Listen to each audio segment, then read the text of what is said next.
Welcome to the First Choice.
Well, hello, you beautiful bastards, and welcome to my so-called show. And yeah, it's been a couple of weeks since my bastards breakdowns, and thankfully I got a new PC. And if you've been paying attention to my channel, you probably would have found that out earlier on my test stream. And so it's good to get back here and try once again to talk about Christopher Nolan's 2002 neo-noir crime thriller Insomnia, starring Al Pacino and Robin Williams. And before we head in and talk about the movie, I will introduce my guests. So, where are you, Toxic? Where are you? Riding on the waves of destruction, a toxic presence, a lord of corruption, polluting the ocean, spreading decay, the toxic black, going the flame, searing through the sand. I've got balls of steel.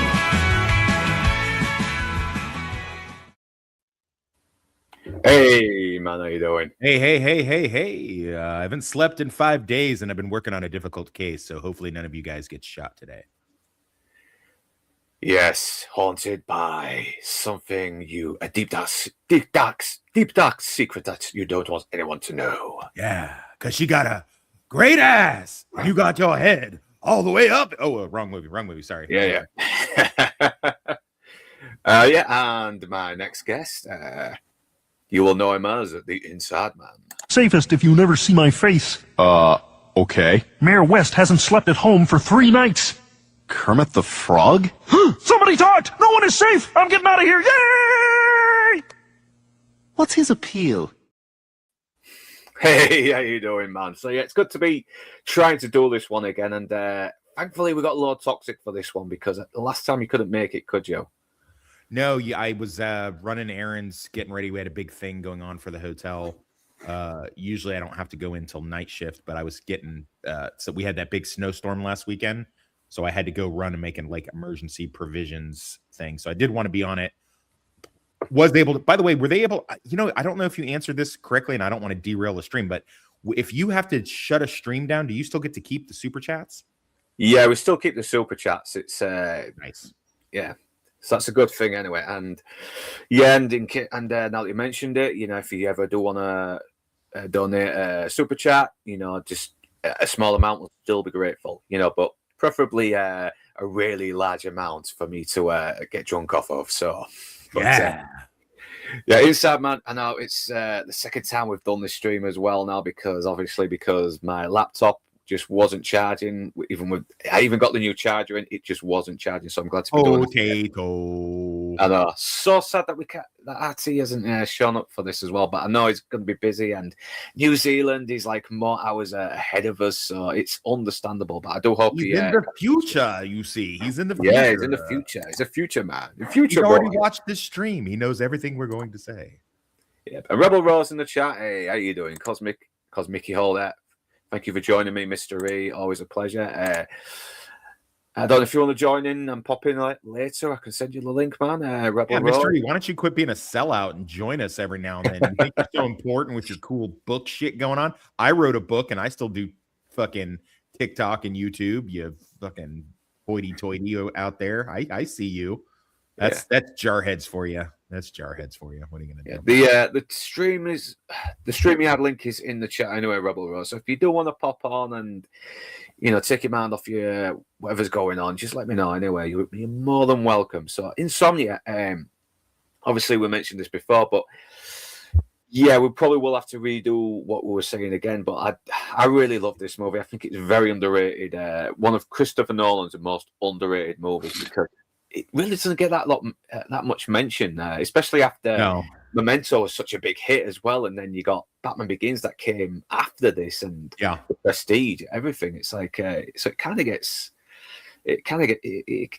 lost amongst everything else, especially when 1 Hour Photo came out round about the same time in England, and that was like 2 roles with Robin Williams playing a very, very dark character. Well, yeah, 3 if you count his Law and Order. Thing. Shit, yeah, he was in that, man. Yeah, fucking hell. Yeah, the early 2000s was a pretty dark time for Robin Williams. I mean, he had Death to Smoochie, which is a bit more comical, but Insomnia, 1 Hour Photo, the Law and Order episode you mentioned, yeah, he's fucking intense, man. He is really intense. Yeah. But they're both great performances as well, and they are both very different. They are both very sinister. But Robin Williams, he's definitely a psychopath who's trying to justify his actions. While in 1 Hour Photo, you do actually almost sympathize with him, even though what he's doing is pretty fucking extreme. But it makes me wonder. After watching stuff like, I'm not going to say it was a good season or show, but True Detective season 4, I believe it was. And then, some other stuff that's been set up there in the Alaskan countries. And I wonder if like that places like a proclivity towards people going into psychopathy just due to the weird sun thing and, the way that they have to live out there. If they just become a little savage out there, you know what I mean? Like one of my favorite horror movies is still 30 Days of Night, specifically for that reason. And I love it, but I always thought it would have worked a lot better had they had like the vampires attack and like the whole town is full of a bunch of fucking crazy fucks that are like Hills Have Eyes type people living up. Because when you have these people who live in these extreme conditions, which I have seen, I've been stationed all over America and overseas and stuff. When you have people that live in these such extreme conditions, the ability to keep your kind of civilized mind and civilized attitudes is a little bit, it's difficult. It's a tall order just because you have to be a bit of a savage in order to, just exist out there, So, but yeah, no, it's interesting. It's also interesting, and I'll speak more on this later when you get to it. But it's also interesting. By the way, your slides aren't up. I don't know if you're clicking. I hear you clicking. Yeah, I'll put them up in a minute. Yeah, I'm just okay. But I always wonder if will Nolan ever go back to this sort of simple story? And not that this is a simple story. I don't mean it like that. But I wonder if he'll ever go back to this kind of subdued and dark and slow burn type thing as opposed to that bombastic, the whole Tenet, and Inception. Yeah. Like, is he ever going to dial it back down to a simple story like this and Memento and stuff? I wonder that. I think the question that you posed just shortly before you mentioned this, I think is a really interesting question to answer. Aside from the fact that this is based on obviously the Norwegian film, it's a very similar situation in Norway. As you know, that I'm very much into my Nordic noir, both TV series, movies, and books. The thing about Norway is because it's such a bleak landscape, it's such a bleak time, particularly during the winter, and also in Sweden and in Denmark and in Iceland. They're very peaceful countries. I mean, extraordinarily peaceful countries. Norway being one of the happiest countries in the world, as is Sweden. And if you examine what it is that makes them so happy, it is partly due to, obviously, aside from the huge oil wealth that Norway has, making it, the richest country in the world per capita. Aside from the extreme wealth, it is the fact that they have these, these bleak winters, these dark winters and light winters, and things are very, very grim, and they have to be happy. They have to try and make themselves happy. And I actually think it's a very similar situation for the Alaskans as well. And the fact that they're in constant daylight for certain times. Yeah, I think they have to be. They have to be. I think to revert to savagery, they know that they wouldn't be able to survive that way. But yeah, I just think it's a necessity to be happy living in these places. And the reason I think we get these detective novels and TV shows and films that are set in these bleak countries and bleak wastelands is kind of the real counterpoint to how things really are. I rather like that, somewhere that is considered to be a reasonably happy place, to have something. There is something very, very immersive about these the bleak atmosphere and these sort of like wintry neo-noir thrillers. Yeah. You just can't help but get lost in the in the fucking sordidness, the sleaziness, everything. The whole dark, grim abyss of it all. It's but it's juxtaposed against this thing where it's like a blinding white, light of just, it's that scene right in the beginning where he's like, what, can we come by tomorrow and are any of the kids here that we can talk to or something like that? And like, sir, it's like 10 o'clock in the morning. A fucking night. It's like Christ, man. Yeah. But it is a very good. There is a very good contrast between Will and Walter Finch as well, because when he sees the body of Caitlin, he's like, "The son of a bitch crossed the line. You don't get back from that." And you can sort of say the same thing about Pacino's character as well, because he's previously just crossed the line himself, and he's unable to come back from that at the moment. He's still got the IA breathing down his neck. Everything is there, and he knows the walls are closing in on him. And straight away, when Bubbles, his fucking old friend who runs the Alaskan police station, actually asks him about his trouble, he's like, "Oh no, it's nothing. They got nothing." But you can tell in his face he is getting desperate. He knows he's done for. And I kind of like that. This is like one of the few times where we see Christopher Nolan just let the visual speak for itself, because in his later movies he does kind of go overboard with the exposition dumps all the time instead of just letting us breathe a little bit and absorb what the characters are going through just visually. I miss the old Nolan. Me too. Used to do that. They used to trust you to figure it out, as opposed to. And listen, I'm not saying anything bad against Inception. And I like Inception. I do like his films like Inception. And I'm not saying anything bad against Tenet. I actually one of the few people then on my circle that I know that actually enjoys that film, although I probably wouldn't watch it again. But it's the earlier stuff where he trusted you to kind of figure it out on your own, whether it be Following or Memento or this or Prestige even. And Prestige is a little bit more high concept, of course, but as I've said in a previous stream, and I'll say so again, he elevated the material from the novel and turned it into something completely different. And it's, to me, it stays in my top 5 films of all time. That's why I think sometimes he's done all these bombastic things and these high concept things. And I think, as you said, Northern, at the outset of this, it's sort of, this one gets swept under the rug, and it really shouldn't. It needs some good attention, and I hope that it gets it. Yeah, I know, and I think this might be the last really great Al Pacino performance as well, because during the 90s he was really, really shouty. Just sort of like he did Scarface, and he was now this shouty Pacino, like I'm Al Pacino. There's none of that here. There's barely any of that here. He's very subdued in this one, isn't he? He's very yeah. I know, and you do sort of feel just as tired and haggard and exhausted as he is as well. And you do almost feel sorry for him, even though he's done this very bad thing. But he probably is a bit more likable than the Stellan Skarsgård version of the original, who I've yet to watch it. Is that any good? Or I've heard it's really good, but it does sound like Walter Finch is the Walter Finch version of the. He's got a different name in the original, but he does sort of have a little bit of sympathy, like it was an accident, because in the original he pushed the girl into a wall and didn't realize there was a nail sticking out, which killed her. But in here, no.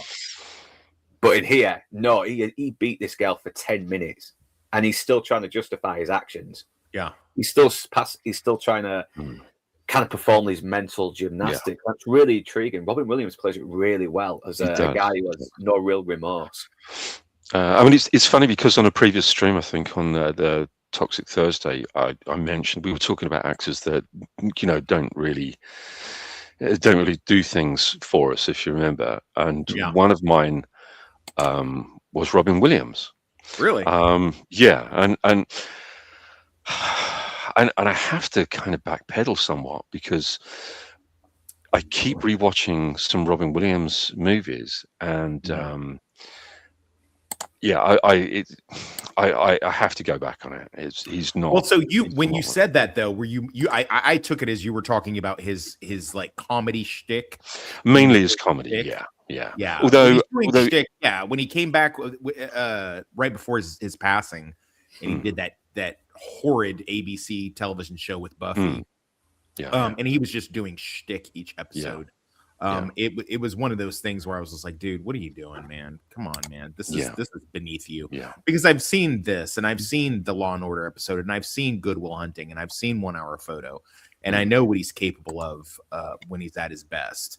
So but I think he's like a lot of comedic actors. They give him a chance, and they can do some really good dramatic things. It sucks to be pigeonholed in that. I think he managed to break out of that pretty well. I think Good Will Hunting surprised a lot of people. And then, when he did the trifecta of the 1 Hour Photo, this, and the Law and Order episode, I think it really turned a lot of people around, and were like, oh wow, he's really got some range. I have to be honest, I do actually like him in Mrs. Doubtfire. Oh yeah, no, Mrs. Doubtfire's great. Yes, Mrs. Doubtfire's great. Great movie. And Bicentennial Man, I think, is. I've not seen that. I have not seen. Yeah, I watched it for the first time, and I've gained a new appreciation for it. Though he does a good job playing this like emotionless robot who's learning to be human. It's and it's very philosophical as well on existentialism, mortality, everything. And he kind of is at his best when he goes for the more darker roles, in my opinion.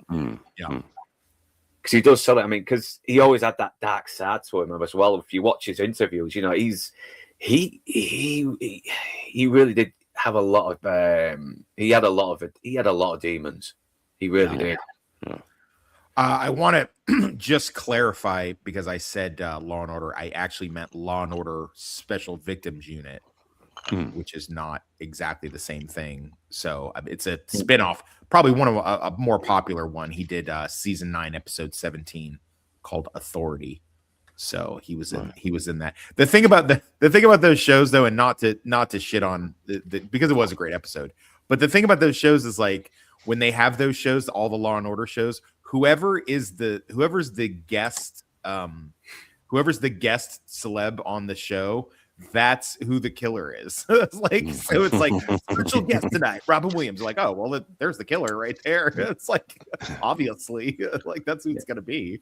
So, but I mean, not that there's anything wrong with that. I mean, that's good ironing your clothes stuff in the background. But this is So when did all see this for the first time? When was our first? I saw this.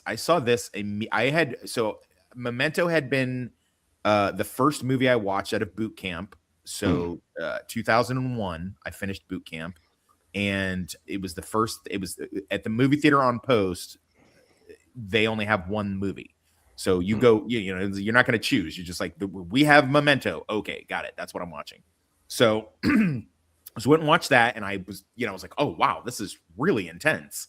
And then that came out on DVD, and when that came out on DVD, Insomnia was premiering, but it wasn't on Post. I had to go like to Kansas City or something, and so I went and it was it's like from the director of Memento and stuff like that. And then it had that really great trailer, and I was like, you know what, I'm gonna fucking. So me and a couple friends went out to Kansas City and we watched it. My friends hated it. They were like, this is so boring. And I'm like, I think they snuck in to go watch like Star Wars Episode 2 or something like that. And then I'm sitting here watching Insomnia by myself. So it was fine. But I really liked it then. And then I got married a few months later. And when this came out on DVD, bought it and showed it to the wife. She liked it.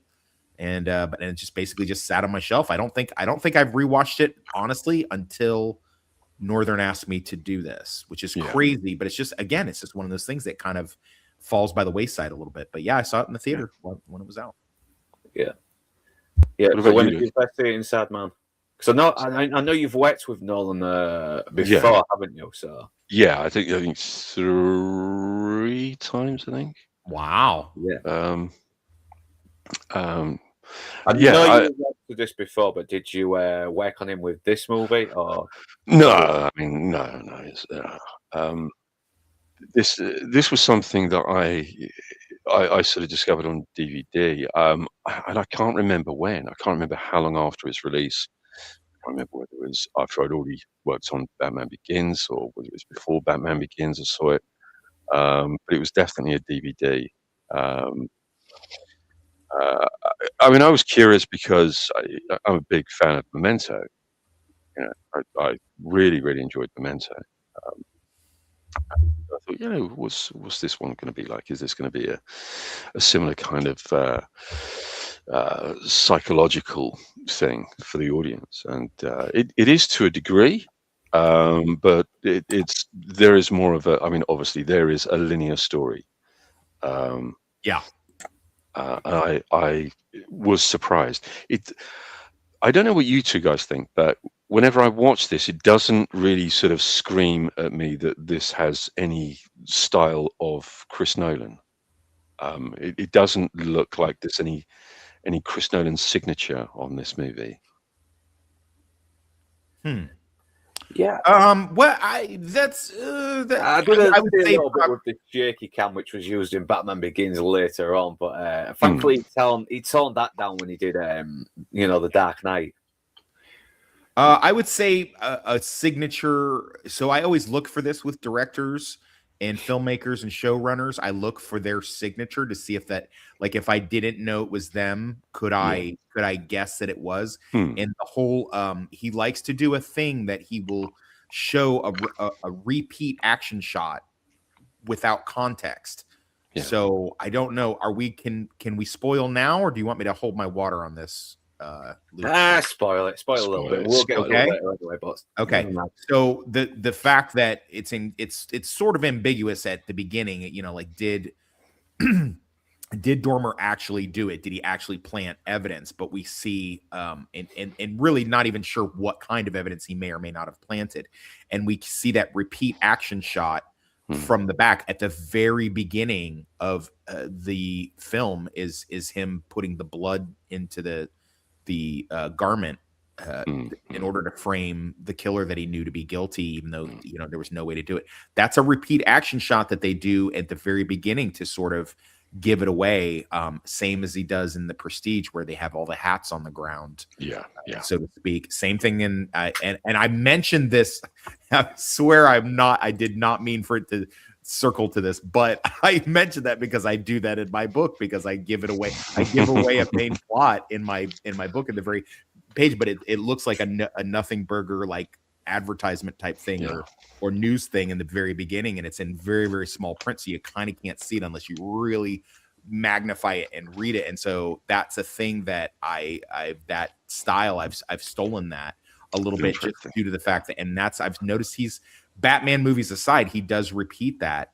He did it again in Tenet. He did it again in, like I said, in The Prestige. He does it in Memento. In Memento, if you even with it being out of chronological order, it gives away what it is because it's the mystery of Lenny. Again, I'm spoiling another. Fucking, it's been 26 years. You haven't watched the movie yet. It's on you. Yeah, watch the movie first before you watch this because we're going to spoil the shit out of this one. Yeah, we are. So, Lenny is actually the killer. He's looking for a killer who is in fact himself. That's why he's as Joey Pants tells him, he says, "I'm not a killer." He goes, "Yeah, you are." He goes, "No, you're not a killer. That's why you're so good at it." Because he's hunting, we're trying to solve this mystery, and the mystery is actually he himself is the killer. He gives it away in the opening scene. Yeah. So that's a thing that Nolan's signatures is pretty good. Like I said, Dark Knight movies aside, like those don't count. I don't think. I mean, I guess maybe if I did a deep dive into Nolan's Batman trilogy, maybe I could find something in there to justify my theory. But off the top of my head, I can't. But his other films, Inception, Memento here, or Memento, Insomnia here, and then Following also does the same thing. He gives it away. He gives away a major plot point or even the twist at the very, very beginning of the film. You just don't realize it until repeated viewings. Yeah. So, yeah. So I think the first time I saw this was 2006 when it came on telly. I mean, because sometimes I just missed. I saw films a little bit later on, but I do like this movie, and I wouldn't see it for another few years. And I thought, fucking hell, this really is underrated. I need to. It deserves more love. It really does. I mean, you got Al Pacino's kind of keep restraining his shouty shtick that he had developed since the late 80s, early 90s, and you got Robin Williams kind of going into a much more darker role away from the usual. Instead of him trying to repeat his Dead Poet Society kind of shtick, like he did with Patch Adams. And you got and you got Hilary Swank as well, who was like in this very early role before she'd already done Real Boys Don't Cry, and she was about to get an Oscar for $1 Million Baby as well, before kind of starring in stuff that didn't really get as much attention and I've not seen. So, I don't know, but I think we can. Let's just jump in anyway to Insomnia, because it really is really well done as well. Out of the beginning. See if we can share the screen and. Right. Okay, well, let's get this up.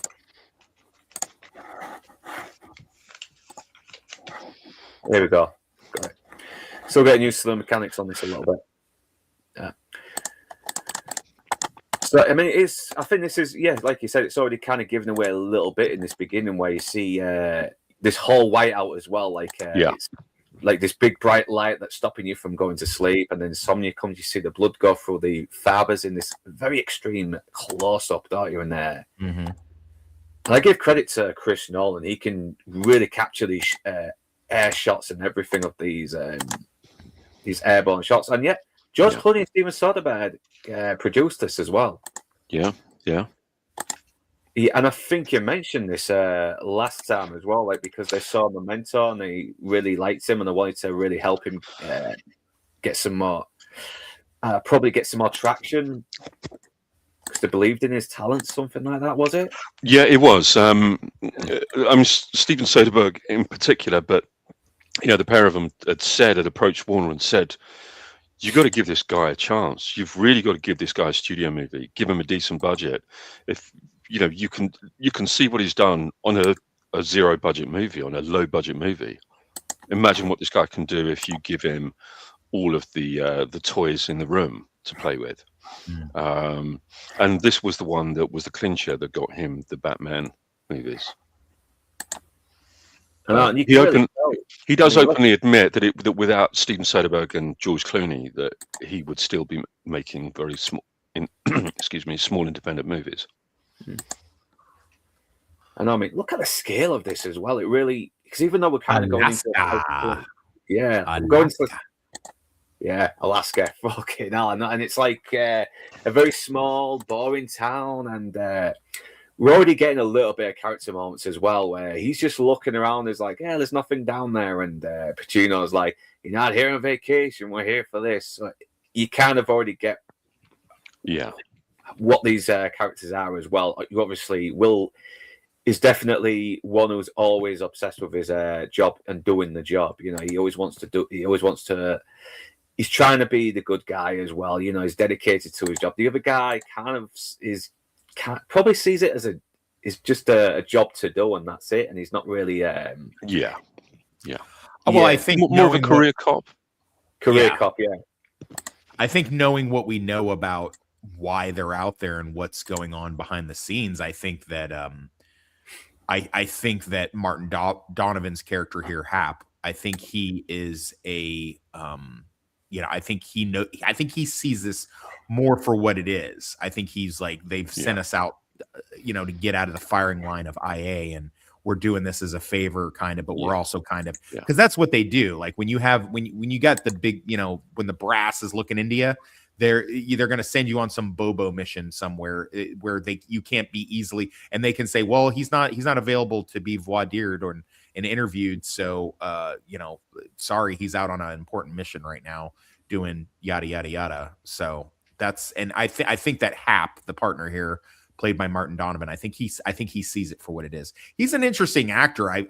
He's always slightly a douche. Like, he seemed like, if you were to be like, this guy's a serial killer, I'd be like, yeah, I believe that. I believe that 100%. I first saw him in like The Opposite of Sex as the gay brother to what's her name, the little slutty girl from Mermaids, and then saw him immediately after in Weeds, and he was kind of a whack job, but he always has that kind of kind of douche waffle face, like he just very punchable, which is funny because his little brief stint in the MCU is literally him being punched in the face.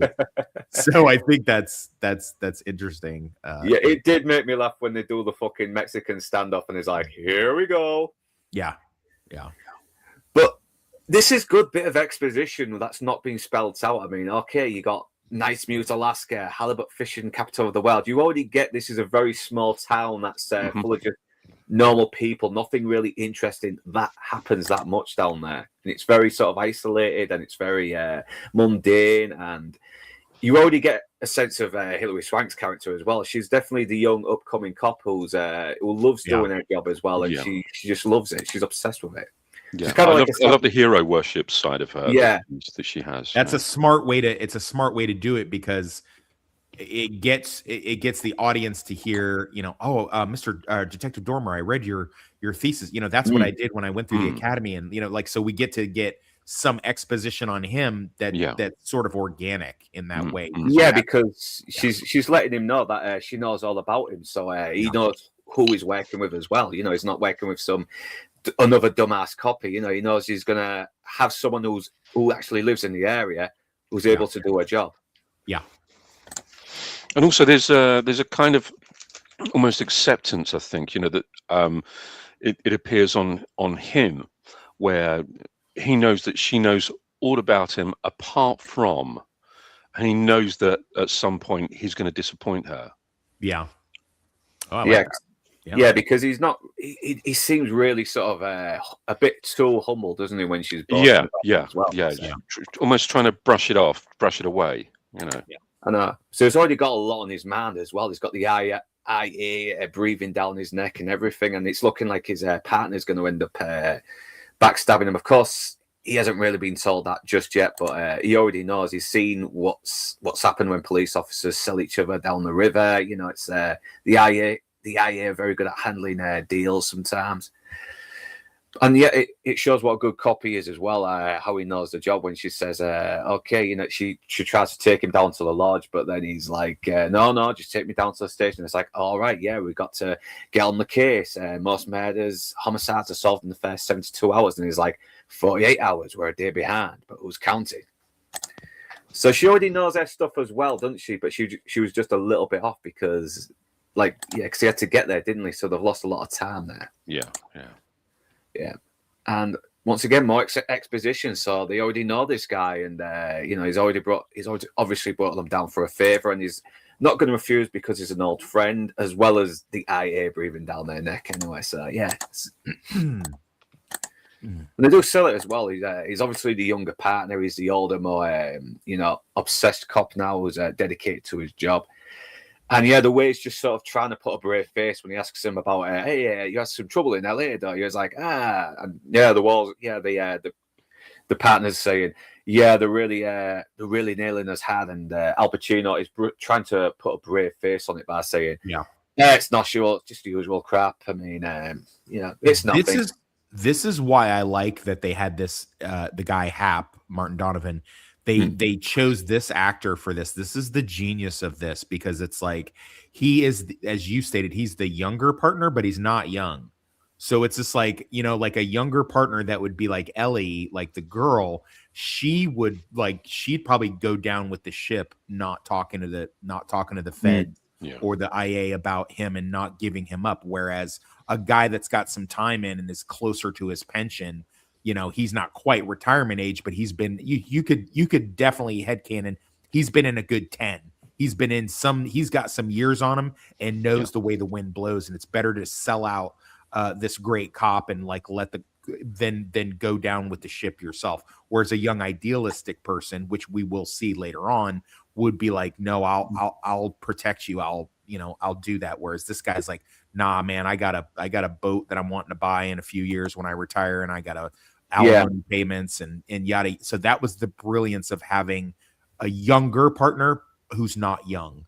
So yeah, because that's the thing with joining the police, and if you can get a pension, you can retire on everything, but if you step out once, that can all fucking go away.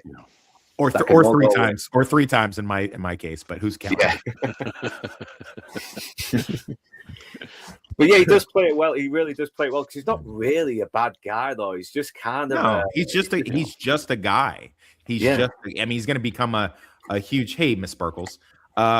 He's just a guy, and again, like I said, you can infer a lot. You can infer maybe he's done some dirty shit himself, and he's worried that if he doesn't play ball, maybe when he was put in the box and they were interviewing him, the shoe flies were saying like, hey, listen, we know you didn't plant evidence, but we do know that you took a couple bills off of that one drug dealing bust back in 92. Yeah, because it mentions that, doesn't it? Do you think the IA prick gives a fuck about you shaking down a couple of drug dealers? Right.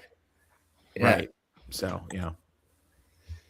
I mean, and once again, we get to know the coppers a little bit as well. And they're obviously just, they're good at their jobs, but they're obviously only good at handling these very small cases. Yeah, they're dealing with drunks on the weekend. They're dealing with a couple guys that smack the wife around for overcooking the fish, trout. They're dealing with, like kids that are vandalizing stuff and maybe smoking weed behind the school and things like these guys aren't operators. These guys are just, I mean, it was either this or they go work in the fishing mill or whatever the fuck they call it. So it's I think it's not really a case of them being out of their depth, though, is it? It's more of a case of they're unfamiliar on how to operate on this level. This is they need these outsiders in with that experience that's going to maybe become a little bit of a learning curve for them as well. Because they're so unfamiliar. It's such unfamiliar territory for them. Yeah. Well, plus there's an added thing in this small town. Like these guys very likely would, in most of these cases, when it's something very, very serious, they know the guy. Maybe their brother-in-laws or sister-in-laws with them. Maybe they very likely went to high school, and so in these small towns, because they do that here, if they have like a big fiasco, they'll bring in a state agent that's an outsider, so that because you arrest somebody's brother-in-law, sister-in-law, wife, cousin, whatever, then when you're trying to get reelected or you're that kind of thing, they're going to remember that. Like, I remember when he took the poor Milson boy and he sent him up. They sent him up to the state for 27 years. They don't speak in a Maine accent. I don't know where that's coming from. But that is a pure Alaskan accent there. Oh, is it? Okay. Yeah, definitely. Good to know. But yeah, no, it's so they will often do this. I myself live in a small town, and I've seen, we recently had a case here, nothing I had anything to do with, that where a guy was, essaying women and posing as a Walmart security, and they brought the state agents in as opposed to letting the local PD deal with it, because the guy had so many ties to the local people, and that includes the local cops. So that this is a pretty common practice for them to bring in outside help to deal with this kind of stuff. Right. And because it does feel like the people have done their homework here as well. And I just love how he analyzes all the injuries and everything, and how the killer has taken care. Has clipped the nails and everything. And already he understands this killer. This killer is very patient, so he's very smart. He knows how procedures work when it comes to investigating murders and how to collect DNA. And already has figured him out. This guy is not killed, but he will do. Fuck across the line. He's never coming back. And once again, this is kind of a good contrast to Will here, who pretty much has crossed the line and already is he knows he can't come back from that, even though he's trying his best to prolong the inevitable. Yeah. I mean, he's just somebody who happened to have done the wrong thing, but for the right reason. Yep, and it's all going to go back on him, and he knows it.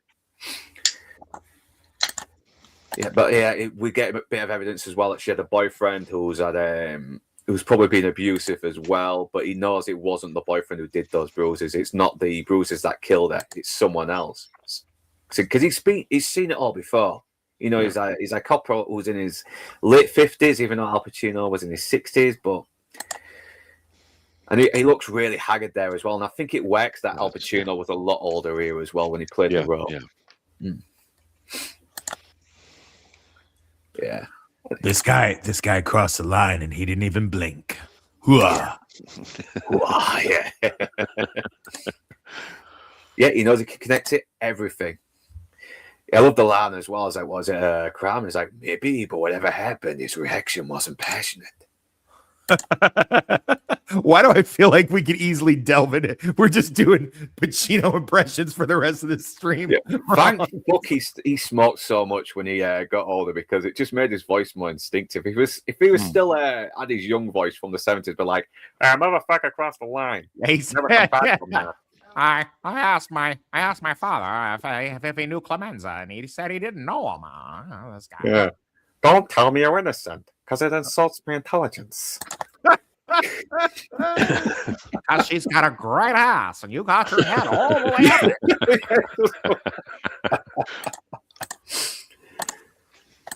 up. But it's such a good way to suck people into the movie as well, and really get to like. Can you this go back? character. I'm sorry. Can you go back a frame? Can you back two frames, real quick? I just want to point out. I don't know if you guys know this. Nicky Katt passed away pretty recently. Great character actor. A lot of people know him from stuff like Dazed and Confused. One of my favorite Nicky Katt roles, obviously, is Way of the Gun, where he plays one of the two security officers / bagmen. And I don't know. I think I don't want to say the wrong thing. I don't know if he took his own life or he OD'd, but well, it was sort of the same thing. But yeah, we just lost him recently, and great character actor Nicky Katt. I hate to be the Lance doing the whole watchman of death here, but I always think of him because he has that great line when they're hanging out in the bar. It's like, what animal has two thumbs and loves blowjobs? This guy, which is so stupid, but shit. Yeah, he's a great character actor and a lot of stuff, and always enjoyed him in the things that he was in. He kind of has got that little bit of a frat boy thing going on as like he used to be a bit of a frat boy, but then he sort of mellowed out and he became a cop. He still hasn't lost his sort of charm a little bit. Yeah. So he's just an average guy doing his job. So now they've got to find out who Kay is as well. Get to know the person. They'll probably get to know the killer because like they already know the killer is connected to her. She knew him, so what they found in the room will help him get closer. And obviously, she was telling them that the Feds ordered her not to touch the room, and she says, she doesn't like it when I mess with her stuff anyway. And she's saying it like she's still there because that's what people really do go through as well. It's like that person you loved is gone, and you're still finding it hard to accept that. Yeah. And also that's a technique that when someone passes away, especially under strange circumstances or murder, whatever, the first person they look at is the people closest to them, husband, father, mother, daughter. Yeah, that's usually the case, isn't it? Like a technique, dad. An interview technique that we've utilized is you try to see, are they when they speak of them, are they speaking of them in the present tense or the past tense? If they speak of them in the past tense and they've already assimilated the information in their mind, because to them they know they're dead because they're the one that caused it in some kind of way, as opposed to people who just found out they've lost a loved one and they, they'll say wild shit like, oh my, your husband committed suicide with a pistol. Oh my God, is he okay? Is he hurt? Like they'll say weird shit that just doesn't make sense because their brain is in shock. Whereas if they're somehow, they've already made some kind of peace with it, fuck a bunch of tears, fuck their story, fuck their alibi, that's usually the person that you're looking at. Yeah, you can tell because if someone fucking cries an awful fucking lot, then they're guilty. Yeah. Yeah. So yeah, there you go, ladies and gentlemen. If ever you want to commit a murder, you know exactly how to act under interrogation. I've told you how to do it now. So now you can do it now. That's all you need to do. Tip number 2 comes next week. Yeah, stay tuned. You can follow me for more. Yeah, next week we'll tell you which package you use to dissolve the bodies. Yeah. So yeah. So basically, she was at a party, but it's not a party. It's just this kind of like local dav and everything. And she had an argument with a boyfriend, and and she stormed off, and no one knows where she went. But I love this visual storytelling as well. You see the picture of her with a friend that's torn up and thrown in the garbage can, and we've got another clue as well. Like it's her friend, so will come into play later. And so and. Obviously, he wants to find out what she is. Was she kind of the popular kid? Was she a loner as well? Was she someone who wanted to, who was bored and wanted to get the fuck out of town and think she had a lot more, who kind of felt like she was destined for more, all that bullshit. And we get another clue with the dress as well because it's expensive. Obviously, her mother would never have been able to afford it, or boyfriend because he's still in high school. So yeah, let's get the boyfriend. Let's get him at. And yeah, let's not forget the necklace as well, because that does become a vital part in it later on. So he knows there's an admirer there, not the boyfriend who's probably responsible. So he's already got a clue why the boyfriend has beat her up. So because he knows something was up and she wouldn't tell him, and because women are very good at making you suspicious sometimes, So they want to get the boyfriend as well, see if they can get anything out of him that might lead to something, but they can't because. It's 10 o'clock at night. They can't get him out of school to take him off guard. And he's like, does it ever get dark here? And it's like, not at this time of the year. It's like, yeah, I knew that. Why did you not know that, Hap? So I already get a bit of exposition on the whole Alaskan town as well. So get used to this day. Like, you're going to be seeing a lot as well, especially when it comes to gunning down your partner and being haunted about it to the point where you can't sleep.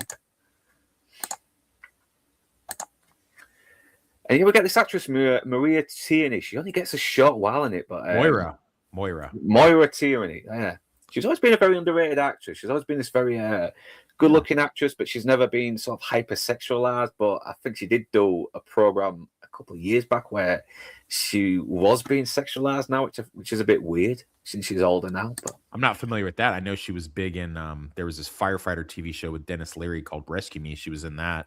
Did a pretty good job in that. I think she showed up in a couple other TV shows and movies. I mean, she's Jim Carrey's ex-wife in Liar. Yeah. I think she was in ER as well, wasn't she? That I don't know. You might be right. Very possibly. Very possibly.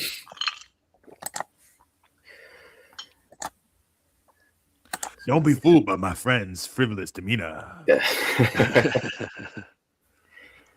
So this is where we found out that he's going to sell his partner down out the road as well, because I got family. I mean, I got pension, everything. If I cut a deal and I give up the information, I might be able to get probation, everything, and not lose everything I've worked towards. And it's like, but this is not about you. This is about the people that we try to save, okay? And you want to throw all that out because he's kind of right as well. If he allows his partner to sell him out, all the criminals that he put away, will be released. Yeah, but that's not That's not a thing that actually happens. That's the thing that they say in movies and TV shows, but it doesn't work that way. Yeah, so Dark Knight is bullshit. Then they could have just let Harvey Dent just kill all those fucking people anyway. But yeah. But I mean, at the same time, you know, it's not antithetical to the story, because it's like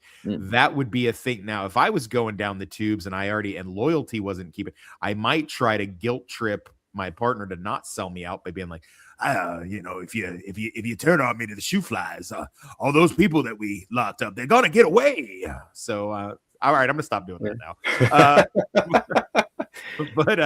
But yeah, that you could understand that's something that he might use to work on him, because like I said, he's an older detective, Hap is, but he's not that experienced, so he might believe some bullshit like that. But yeah, that's a common thing I've seen in movies and TV shows. So whether that was used correctly or incorrectly here, I couldn't say with any degree of certainty, but I can tell you as former law enforcement, that's not a thing. That they don't just go open and vacate people's sentences just because someone there's lots and lots of cops in prison, lots of them, and all of their busts do not just go away, like, you know, killing the head vampire and all the lower vampires turn back to normal. It doesn't, you're staying your ass in jail. Like, that's, yeah, you know what, now that you mentioned it, I think Tango and Cash got that right, because when they get arrested, they don't do that bullshit. They get thrown in jail with the very people they're right. No. It's like, as someone who has been on both sides, I can tell you with a very harsh degree of certainty that I have run into people. Thank God they were tweakers who didn't know any better. Like, man, I know you, right? Don't I know you from Lansing? I'm like, you do know me from Lansing, yeah. Oh yeah, you're a good dude, man. I remember you. What'd you say your name was? Your street name? It's Russia. Right, Russia. Okay, cool, man. Yeah, but it is a very good. It kind of causes this rift between them as well, because later on when he does shoot him, you are kind of wondering, did he actually mean to kill him? Did he actually sort of like see his chance a little bit as well and see if he could get away with it, and suddenly start to feel like what the fuck have I done when he finally does the act? Yeah, I don't think that's a thing. I think that's something that he may have even thought for a little bit with his guilty conscience, and I know certainly Finch plays it up. But I think it's more of, you know, the not having slept, the being in the weird environment. And there's also this thing, anyone who's ever been hunting knows that you can get deer fever, where you would swear in court that, you know, when people get killed out in the woods during hunting season, and the guys that shot them would pass a lie detector test swearing that it was a deer, that because your brain wants it to be the thing that you want it to be. That's why you have to be so careful with shootings and stuff like that, because your brain can manifest and it'll go back to that muscle memory of you know, drawing down on your target and dropping something, but you have to be so sure that you got it right, but you don't have time to be sure. So poor Nielsen boy, Lance, wait, what? Where the hose at? You're right there. You go look in the mirror, Sparkle. That's where you're at. Get better, Miss Sparkles. We'll have you on sometime. So, Paul Nielsen boy, Lance. Yeah, he's still not on fucking Facebook, is he? It's No. I just sorted him out just a few minutes ago. It's okay, man. That's all right. Yeah, it's so we'll be going on X with the all chat thing now.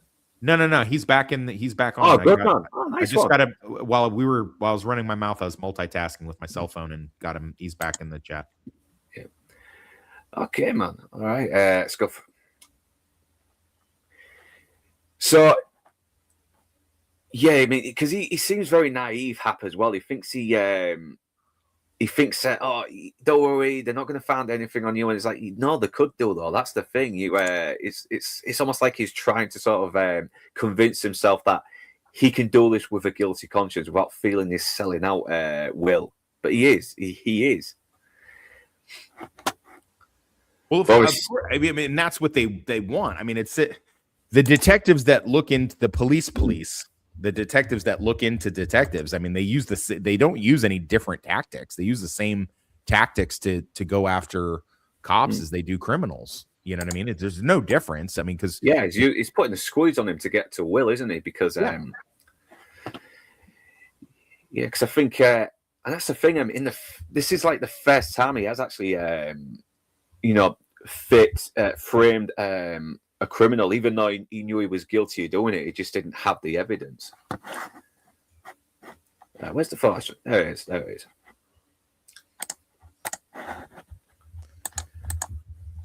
Yes, obviously he's trying his best to convince him, but he's like, no, I'm going to take the deal. And he leaves him as well. He and Hap kind of doesn't feel like he's getting the bit, not reading the room as well, because as soon as Tierney comes over, asking for the order, it's like, hey, what do you want? And Pacino's like, fuck this, man. I can't fucking stand to be another minute with you right now. Because, yeah, he's selling them out just so some guy can fucking climb the ladder and kiss my ass, and instead of allowing people to actually do their jobs. So, moving on, obviously they get... So you get a bit more insight into Hilary Swank's character as well. Obviously, she thinks, she's kind of like... Danny Butterman in Hot Fuzz, she wants to see some real action, go on the big cases, and misdemeanors that much is like, don't knock the misdemeanors, okay? Because you have to do a lot of reading people as well, just like you can do with the bigger cases, And you can tell he sort of admires her a little bit as well. He finds her really charming. I wonder if she kind of reminds him a little bit of his younger days when he was this eager cop, trying to get onto the job. So. There's a great line in the novel Silence of the Lambs by Thomas Harris where Jack Crawford, it gives you a lot more Jack Crawford and Clarice is asking advice to Jack Crawford on how to go about hunting down Buffalo Bill and engaging with Lecter. And there's this great inner dialogue. I always think of this when I'm training somebody, especially doing PI or security work. I always think, because there's this need when you're an older man dealing with a younger and aspiring and in this case, in most cases, attractive woman, this need to want to make yourself seem smarter or to give them more information than you actually need to, as opposed to just training them the proper way you would any dude, any geezer, any guy. We have this need to almost kind of want to show off a little bit, and there's this great inner dialogue of it. I've got to reread that. And it gives you this into the mindset of that. And in rewatching this, I thought of that little inner monologue there where, it's almost like you want to impress this shit. It's our need to want to kind of peacock for these, young ladies. And it's very unfortunate because you can make a mistake and teach them something they either don't understand or don't need to know yet. They're not ready for, in this thing where you want to impress them in this way. And I kind of got that vibe from her character and Will's, and Will, the detective, his character here. I kind of got that vibe off the two of them where he wants to mentor her in this way, but he wants to do it the right way. And of course, she's catching him at the worst possible time in his career and his life as well. So, yeah. Yeah, fucking hell, you mentioned it. Yeah, I'm getting like Clarice styling vibes off her a little bit as well. She probably is a little bit more, maybe a little bit more naive, I should say, a little bit more optimistic because, Clarice already looks a little bit like she's already getting worn down a little bit, especially when she's the differences between with her and Clarice, I think, is that Clarice is. She wants to take things at a pace, at the correct pace, I think. Whereas Hilary Swank's character she wants to jump straight in. She wants to run before she's learned to walk. Yeah. It's the difference in the law enforcement type of characters. You've got this. Yeah. What is she, like a sheriff's deputy here or something like that in this small town? Whereas Clarice is already in the big show. She's she's in the FBI Quantico. So, I mean, you're not going to, that's pretty much the highest form of American law enforcement right there. So she's just not in the specific sector that she wants to be in. So she's already in the big show. And I only brought that up, to highlight the fact that, you have this older man and this younger attractive woman and the hierarchy in law enforcement and the way you want to train them to do a good job. But there's also a way in which you can tell them to do it wrong because you want to show off all your tricks a little too soon and stuff. And I'm happy to say in this film and in the book and movie version of Silence of the Lambs, both of these, elder men do it correctly. and I like that. So yeah. So now on the scene where we're meeting the boyfriend as well, and he's kind of just playing the usual cocky kid. You can tell this guy's a bit of a fucking douche, really is, but he does kind of become this scapegoat later on as well. But and he does try to sort of like he thinks he knows it all, everything, but Pacino pretty much puts him in his place, doesn't he? You know, he's and yeah, he's but then he tells him, listen, all that fucking fuck the well crap, that up. Nah, yeah, you're not gonna do that with me. You may fool the local cops, it may fool your mom, but believe me, I know things. And it does eventually put him in his place a little bit as well. It does kind of make him open up a little bit more and actually sort of like cut the bullshit a little bit and say, yeah, she just wouldn't tell me where she was going. And he's like, well, did you try and get some answers out of her? And he's like, yeah, I did, pretty hard.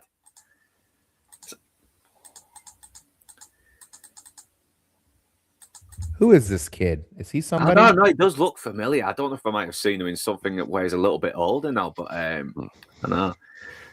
He kind of looks like Elliot Page a bit, though, doesn't he?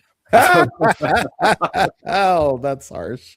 Yeah, That's harsh. I'm getting fucking Elliot Page here as well. It's That's damn, man. what a shame. What a shame. Yeah, a much more convincing man version of Page. Sorry about that. But for me, I mean, I want things to happen to him. I want things to. He's an unpleasant character.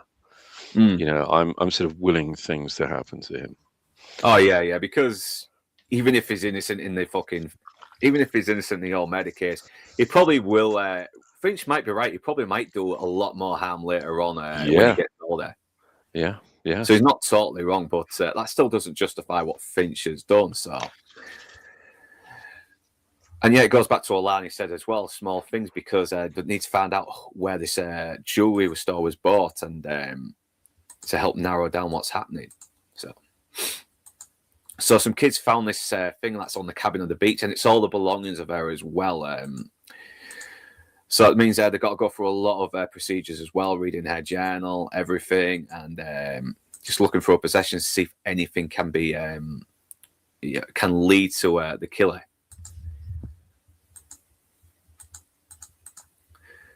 So I think this is where they found out where this cabin is as well, where it was found. So they're going to try and find that idea. Was going to try and see if they can catch the killer there anyway.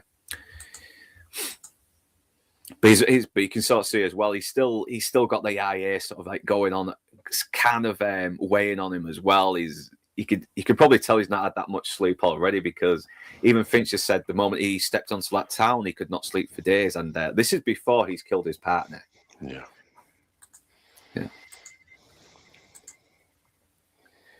So he's wondering. So yeah, he's obviously questioning if he can do the job as well. He's got that going through his mind. He might not be able to focus. He might make the wrong move, and it could cost someone. But his friend sort of says, "Listen, right? I know you. I trust you. All right? Don't let the IA fucking get to you. You can do this." So they all start getting in positions, you know, waiting for the call to. So now we've got a little bit of setup as well. The Smith and Wesson 45, which will then get used later for the framing. I do like that, because it serves two purposes, doesn't it? It serves the purpose of, you know, like you say, it's kind of Chekhov's gun, pun intended. It's literally, yeah. And then it also does the thing. This is how cops talk. Cops talk. They talk about, you know, hey, what kind of benefits you guys got over there? Like, you know, what do you guys carry? You know, we carry these over here, like, you know, blah, blah, blah, blah, blah. So it's actually kind of, you know, lore accurate, I guess you would say. Take it easy, Nix. Thanks for coming in. Yeah. Cheers for the slides again, man. I'm glad to put them in use again. And next week, if you can do Miami Connection, that'd be grateful. If you can't, don't worry about it. I'll do it myself. It's okay, man. It's okay.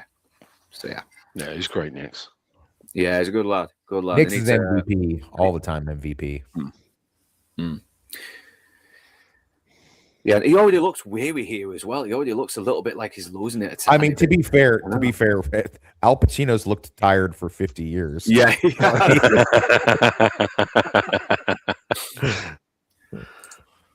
Yeah, like I said, I think it was really good that they made this when Al Pacino was in his 60s, just to make him. I'm guessing the character's in his 50s and not his 60s, but having Al Pacino actually casting this role was better. You can sort of see like the job has weighed on him a little bit and they aged him a little bit more. Yeah, he's much more grizzled, isn't he? You can tell. Yeah, you know, every line that's on that face has been earned.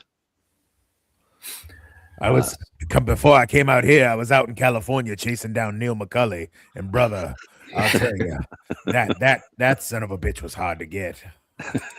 Yeah, I always kind of get a feeling this is almost like an unofficial sequel where his character is sort of like still being affected by the whole McCulley thing as well, and it's starting to take its toll on him. So he ends up end up becoming the very thing he chases. Yeah. So obviously they do the call, but then someone grabs the radio and it makes the noise, which then gains the attention of Finch, which causes a pretty fucking intense chase scene where you have no idea what's happening as well. So it kind of puts you in the point of view of Pacino's character as well. Yeah, because he's in an environment he's unfamiliar with as well, and not only that, he's found a few surprises like a tunnel that no one knew was there and he was not informed about. And yeah, he must have broke his hip doing this fucking jump. I don't know. He looked like he was like, Jesus Christ, I'm too old for this shit. I really am. Be careful with the slides, bro. You go too fast. The bots. Yeah, Nix, you did so much of a good job there. Damn, you might have to do less of a good job. But I love these shots as well. Just the fog, everything. You're disoriented, and you're just as lost. You can't see. You can't make out who is in the fog with him. Is it the enemy? Is it one of his guys? Yeah, I like that because it's, it adds to the uncertainty. As a viewer, it adds to our uncertainty as much as his. The disorientation there, I think, is great. I mean, there is an awful lot of confusion there. So. And yeah, once again, I always kind of feel like maybe he did see it was his partner and saw the chance, but then started to regret it the moment he did it. Well, he's an unreliable narrator as well. Like we're supposed to. A lot of this is supposed to be ambiguous. A lot of this is supposed to be put us in the mind of like, was this a good shoot? Was it not? And then if it isn't, what would we do in these situations? I mean, because how the fuck would he be able to explain that back home? He's supposed to go out and be like, yeah, we went out there and we did this thing and I didn't realize it was him and I shot him. And they'd be like, the guy that was going to testify against you, you shot him? Like, so just to be clear, there's no fucking way they would if this guy was going to testify against him and he was slated to and he knew about it, they would not send these guys out on an op together. That's crazy. That doesn't even make any sense. They would definitely be sequestered away from each other. I mean, I don't know that they would have pulled them from duty, so to speak. He may well have gotten this assignment, but he wouldn't be with him. They would have put him by himself or put him with some Bobo partner. They would not. They're like, hey, you guys want to go take a 24-hour flight together and go out in the middle of nowhere together? Yeah. Hey, by the way, he's going to testify against you next week. Oh no. Well, the California cops, so I kind of believe that would happen. Oh boy. Yeah. But yeah, he's like you said, it is very ambiguous. Maybe he does maybe he did kind of have the idea unconsciously, but now he just realized what he's done, and it's even his partner was actually really scared of him as well because he thinks he did do it deliberately. Yeah. It's like, Christ, man. So now he knows, oh shit, I am really fucked here. How the hell am I going to dig myself out of this situation as well? So yeah, just play cool. Man down. Someone shot him. Definitely wasn't me. But, it definitely wasn't me. Don't smell my gun right now. Don't check my magazine to see if there's an expended fucking shell in there for sure. Yeah, I should imagine because obviously cordite sort of lingers very, very much, especially in sort of dense fog. So you definitely smell the cordite there. Yeah. And But God, man, look, that's the face of a guy who knows he's fucked. You don't need a big exposition done for that. All you need to do is just look at that guy's face and know, shit, man, what the fuck have you done? Yeah.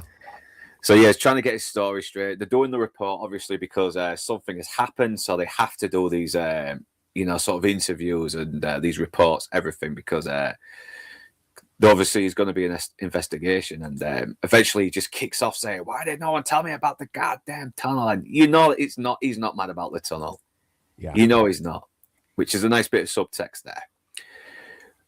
But yeah, there was tunnels down there. There was a bunch of tunnels there we never knew about. Most of them being closed for like 60 years, and I didn't know about them. And I grew up here. Paul Dooley playing the chief there, and his old time friend. Dude, that guy's still running around. He's 97 years old. Wow. Fuck, man. That's amazing. I got to take a call, guys. I'll be right back, okay? Yeah, I will, man. Oh, okay, man. Yeah. The thing is, I had him. I could smell the son of a bitch. He let out a large, powerful fart. It was crazy. And once again, he has to rub it in by saying, "There's no point in blaming yourself unless you actually killed your partner." I mean, but again, come on, you didn't, did you? Yeah. Yeah, it just makes you wonder whether it's the insomnia that's clouding his judgment to such a degree that you know, is it that, or is his insomnia being caused by his lack of morality, his unclean methods? I know, because he's already just kind of because we kind of already know that he has mostly done his job honestly, except for that one time, which is now starting to fall on him and weigh on him. You know, and to a degree, I mean, you can sympathize with them. I mean, when you get to know about the subject a little bit later on, when he explains, you think to yourself, well, I think I probably would have done the same if I knew this guy was going to walk. I know. I mean, it's like, someone's guilty because he's pretty much dealt with these people before, so he knows by instinct just when someone's guilty. Yeah. And this was like one of the few times he could not get evidence on the guy, and he wasn't going to let this guy walk and kill another kid. So it's frame him, and it kind of shows that the line between good and evil isn't always clear. You know, sometimes you will have to do something bad to save more lives, but at the same time, you kind of destroying the integrity of something that's supposed to be, that your job is supposed to help. You're destroying everything you swore to protect. Yeah, it's the Harry Callahan school of thought, isn't it? Yeah. Because, I mean, even Harry Callahan, even though he's kind of a bit of a ruthless character, he still has this moral compass in there. Magnum Force. He doesn't just go out murdering bloody criminals. I mean, because even at the end when he kills Scorpio, he still waits for him to grab his gun and try and shoot him before he guns him down. Yeah. So we're gonna have to do that one day because that's fucking good. But, but this is such an uncomfortable scene as well, because he pretty much has to tell the wife that that her husband's dead. At the same time, he's sort of trying. I wonder if he's died. I wonder if there's a part of him that wants to tell her that it was me. I'm sorry. I didn't mean to, but he just can't do it. I think this seems to me to have been the final straw towards a kind of breakdown that he has. You know, these mental cracks that are really starting to widen and widen. I think this is the one. It's like, what on earth am I doing? You know, I killed this guy, and I have to speak to his wife and explain to her that he's gone. He's not coming back, and that must have weighed incredibly heavy on him, considering that we now know that they are not just partners, they're not just colleagues, but they're friends. You know, these are friends, these are real friends, and it's quite a tough scene, and it must have been. It is as well. Like, must have been a. Can you imagine how tough for the character this must be? how know. tough this must have been for Dormer. I cannot imagine how fucking tough it is to actually do this in real life. Jesus Christ. I mean, the way he's just flicking that pen, fiddling with that pencil as well. I mean, that says everything about what he's going through without it being spelled out. Every time he says, "Oh, I'm so sorry, Carol," you know, it's you can sort of see there's a part of him that wants to tell her as well, but he just can't. He's because he knows the consequences of what will happen if he tells her. Not just for him, but for the pain and anger is going to cause her even more. Yeah, and of course, you know, her response as well. You know, get this guy, get him for me, and when will you get him? Don't arrest him. Do you hear me? Don't arrest him. You know. Just look at her face as well when she looks at him. I mean, okay, gotta move a little fast now. So yeah, she passes him the keys as well, and he goes for this drive, and he obviously has to go somewhere alone as well because he just pukes. It's just getting too much for him now. He's already puking in alleyways, and then we see this dead dog as well, which in the original the dog was already alive. It was alive, yeah. And the original version, Stellan Skarsgård fucking kills the dog, man. Yeah, he does. Yeah, it's much more of a I think in that one, even though I've not seen it, but from what I've heard of it, there is no real moral ambiguity about the character in the original. You know, he is an immoral person. You know, he is a bad guy. Yeah, and from what I've seen of the villain in the original version, he is a little bit more morally ambiguous because when he killed the girl, it was an accident, you know, and that's right. I mean, and it makes you think, you know, which is the antagonist and which is the protagonist. Whereas in this, you know, we do have the clear delineation between the antagonist and protagonist. You know, I think maybe in the original, perhaps there's, you know, we think one is the other, and then there's a little bit of a crossover when we get to see the circumstances in which the girl was killed by accident, and then we start to see the level of immorality in the cop. But this one, I think there's definitely a clear delineation.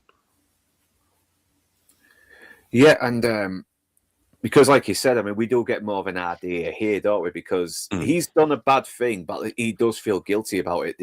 But Finch, though, he's willing to pass the buck. He's willing to not take any responsibility for his actions. Yeah, that's right. I mean, he has more sympathy for himself than he does for the victim. Yeah, I know. He's kind of this lonely sort of. He is kind of like basically what the left like to call an incel in a way, but yeah. But yeah, it shows just how mundane this town is as well, because now we've got this story of Kay's death that's been going on the radio for hours as well, because they aren't used to it. And she sort of ends up becoming this kind of someone he can open up to a little bit as well when it starts really getting to him. Yeah. But yeah, God, these fucking shots. I mean, I felt like I wanted to go to sleep just watching this as well, you know, not because it was boring. It was because I just felt just as exhausted as Pacino did. Yeah. Do you know, one of the things I noticed about watching this again last night, after doing the Toxic Thursday, as I was watching it, I thought, this could have been directed by David Fincher. This could have been a Fincher movie. It had that feel about it. You know, although the cameras weren't particularly low. I mean, Fincher likes to position his cameras pretty low, but it felt very Fincher to me.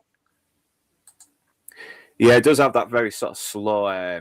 Every shot has this very unnerving atmosphere. Yeah.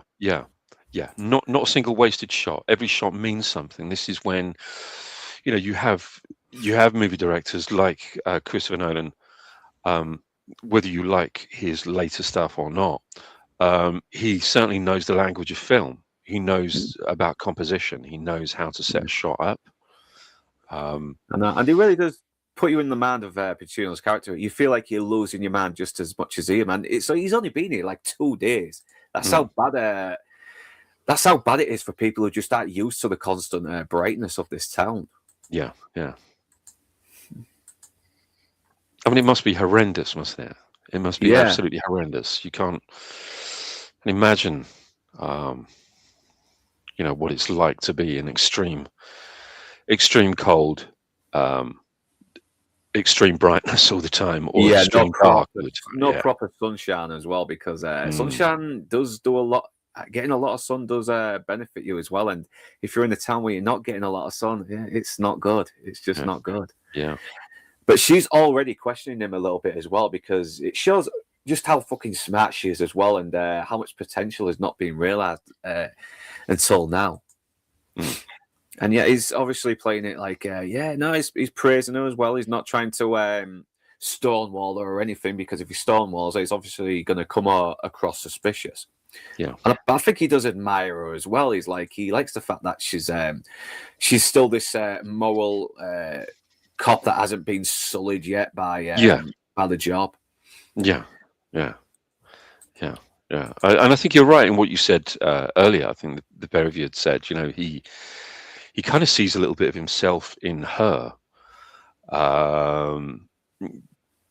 You know, perhaps in his early days as a cop, you know, dealing with smaller cases and, you know, working on his first big murder case. But there's a kind of I wouldn't say a naivety to her, but there's definitely an innocence about her. Yeah. And she also wants to think the best of him. And to a degree, he wants her to think the best of him. And I think he's kind of a little bit frightened of maybe her discovering. I think it's more of a personal thing, that he's more frightened of her discovering, because he doesn't want her to look upon him as, you know, maybe a fallen hero, you know, dirty cop. Yeah, because I thought I was going to say now, but sorry, mate. Sorry. I do agree. It's I had something in my head, and now it's gone. But sorry, mate. Sorry, that's me jabbering on. Yeah, but this is a good little scene that sees that he is still a good guy. He's still very good at interacting with people as well, because he's got this. Yeah, this copper has never been shot before as well, and he's sort of like, listen, I've been there before. Believe me, you're going to be fine. So, yeah.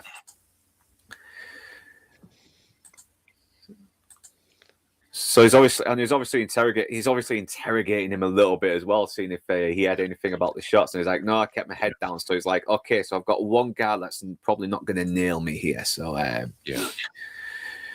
I love this line as well. What were we doing around in the fog is like, come on, what do you think we were doing it for our health? We're chasing someone, because he's trying to sort of like stop this guy from feeling guilty that he fucked up. And it's like, you didn't, mate. You were doing your job. You know, sometimes shit happens, and the most important thing is just to get the killer, no matter what.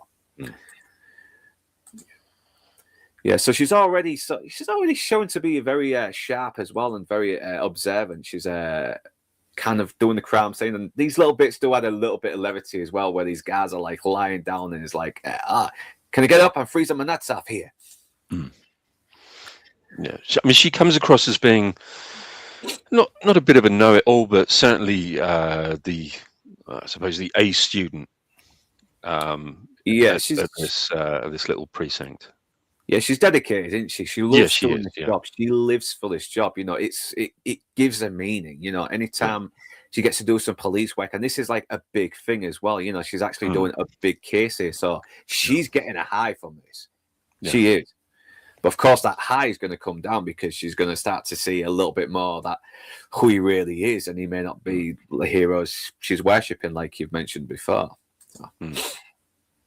And yeah, once again, we get that the hallucinations as well, where he starts to see his partner as well in the field, and then he looks away and his partner's not there anymore. So yeah, once again, all done visually.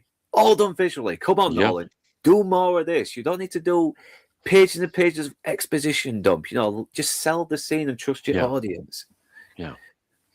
And there's nothing, you know, that's a really good point to make, because there's nothing, I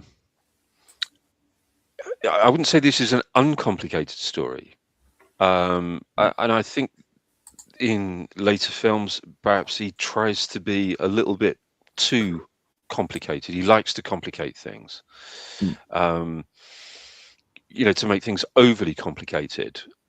Maybe Yeah, I think he to gets a bit wave too these, ambitious sometimes. yeah, It's yeah, and I'm all waving for it, waving the because- smart guy banner a little bit too much, I think, sometimes. Yeah, and I like Christopher Nolan because he does seem to Mm. be a guy that actually wants to make a film, not just to score Yeah. points. Even though I am kind of questioning the Odyssey a little bit though, because I don't know if it was they said you had to have this box done, otherwise we won't get the movie made. But I don't know, man. I don't know. It's we'll see anyway.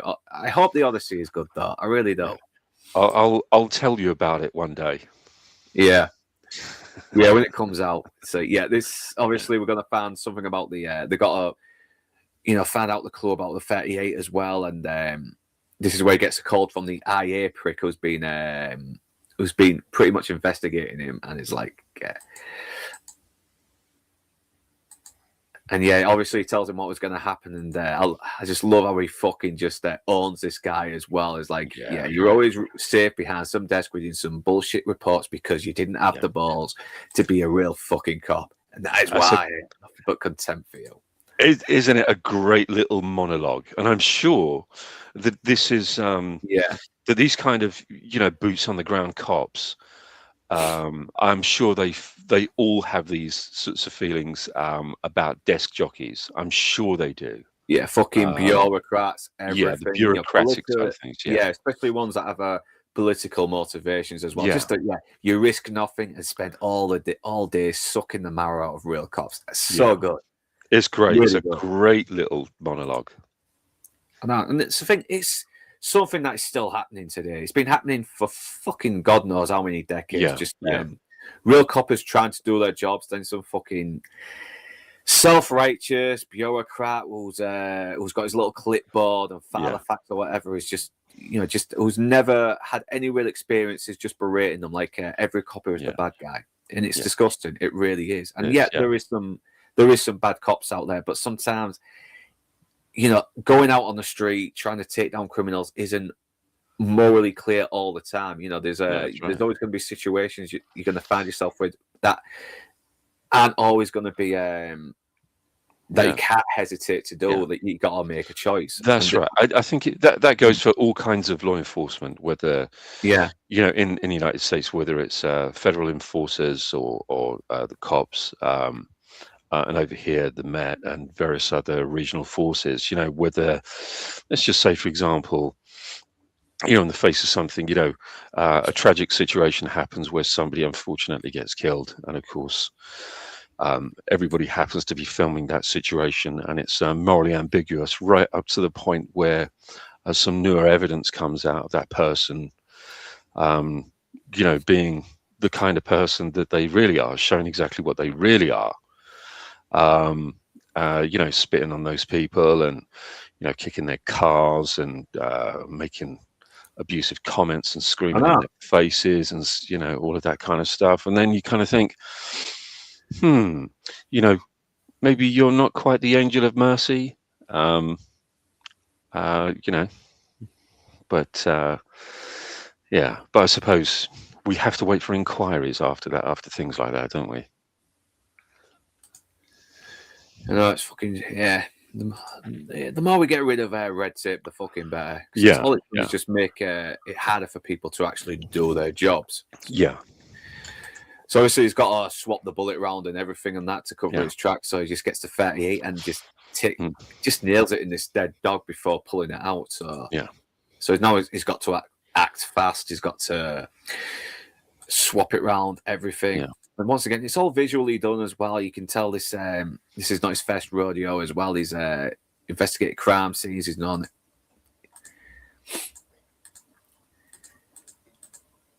And because and this is really clever as well. This kind of gives them a little bit of an easy way to do it as well, because they can't identify the bullets. They're more used to identifying rifle shells, something like that. So they can't really tell the difference between a 38 or a P9 or whatever. It's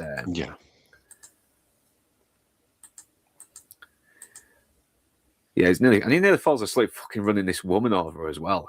Yeah.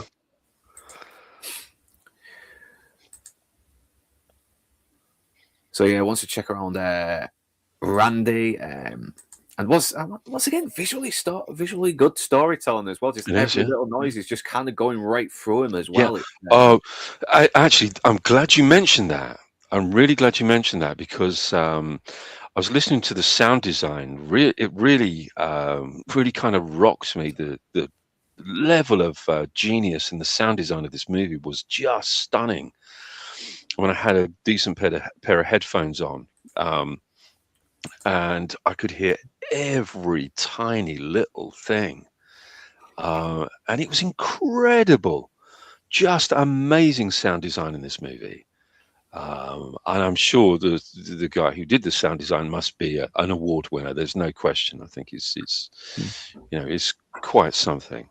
It's beautiful sound design. I know, because it kind of goes right through him as well. It's like, I know, and these are sounds that wouldn't bother you, but because he's had no sleep, his mind is fucking fried from everything. That's right. And you feel it as well. I mean, it's all done. The way it's shot, the way, like you said, the sound design, everything. It's just, it really puts you into that point of view, making you feel like you're losing your mind just as much as It's the way it gives you, the sounds are heightened, aren't they? It doesn't necessarily mean that the volume is cranked up in any way, but the sounds feel much more heightened, I think, in this.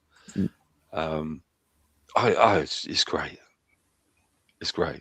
Lovely to watch. Lovely to listen to. Yeah. Now, this is one bit that kind of almost puzzled me, but I think it adds to the ambiguity as well, because it's like, be sure of your facts before you files. This wouldn't want to get anything wrong, do we? And it's like, I don't know, he probably could have gotten away with it if he just said nothing, but I think maybe he does want to see her succeed and actually maybe discover what's happened as well. But he's giving us good advice as well at the same time as well, because obviously he does want to see her succeed and actually have a good career in the force. Yeah, I think you're right. He definitely identifies her as being somebody who is, quote unquote, a good cop. And he definitely doesn't want anything to sully her career, to be a blot on her copybook throughout her career. But also, what you were saying a short time ago about, does he want her to discover what's really going on? I think, man, he's definitely torn, isn't he? He is. He is definitely torn. There's a push and pull within him.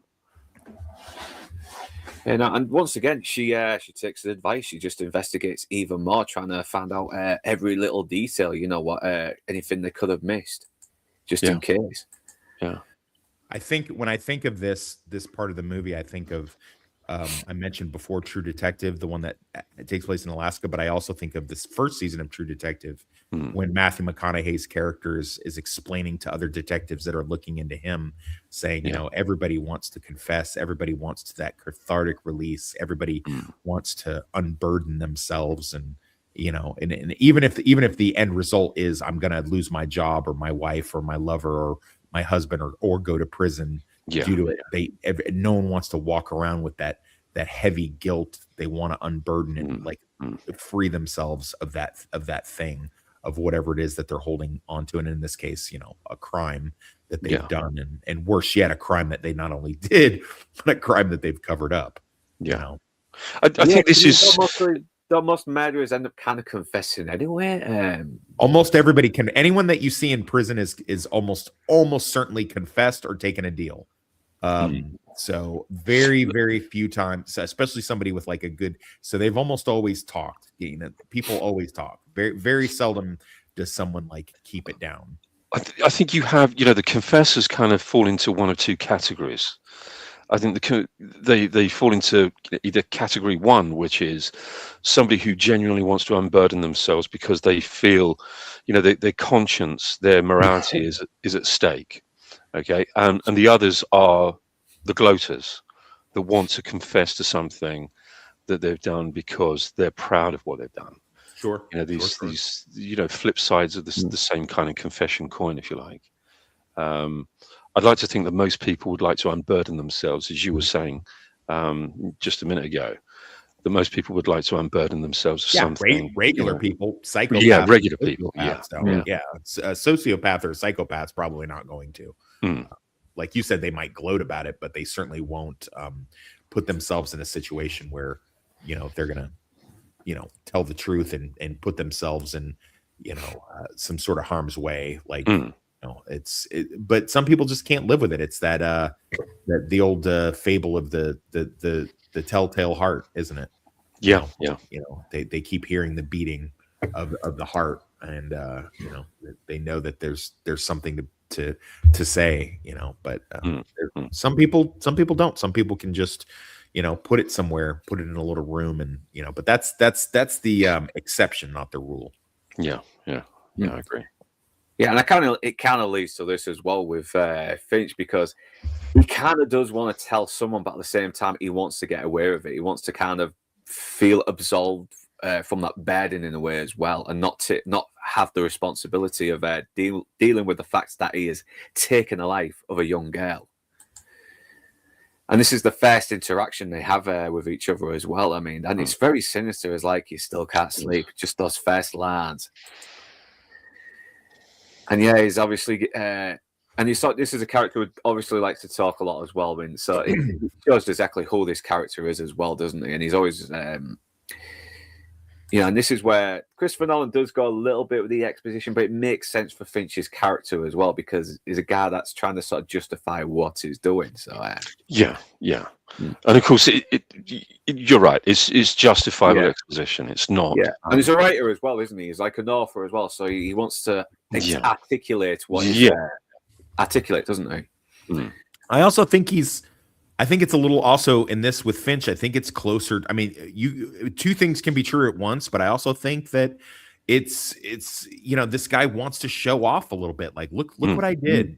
Look how clever I was. Yeah. Look how they want to have some kind of someone to talk to, someone to gloat to, someone to show off to, someone to and that whole kind of we're the same, you and me. We're the same. Yeah, you've done a bad thing and you want to get away with it. I've done a bad thing and I need to get away with it as well. It's and we said this earlier as well. The difference is Will does feel some fucking guilt here as well. He is haunted by what he's doing. And there is a part of him that kind of wants to do the right thing, but at the same time is worried about the consequences that will happen later. While Finch, he just wants to pass the buck, he kind of like creates these mental gymnastics that it was an accident, but we all know better. He beat her for 10 minutes, as we found out later.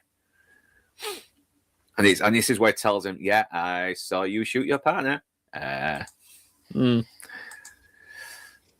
that's why I dropped the gun.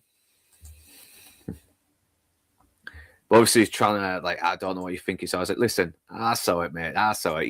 The game's up. I've got you by the fucking balls.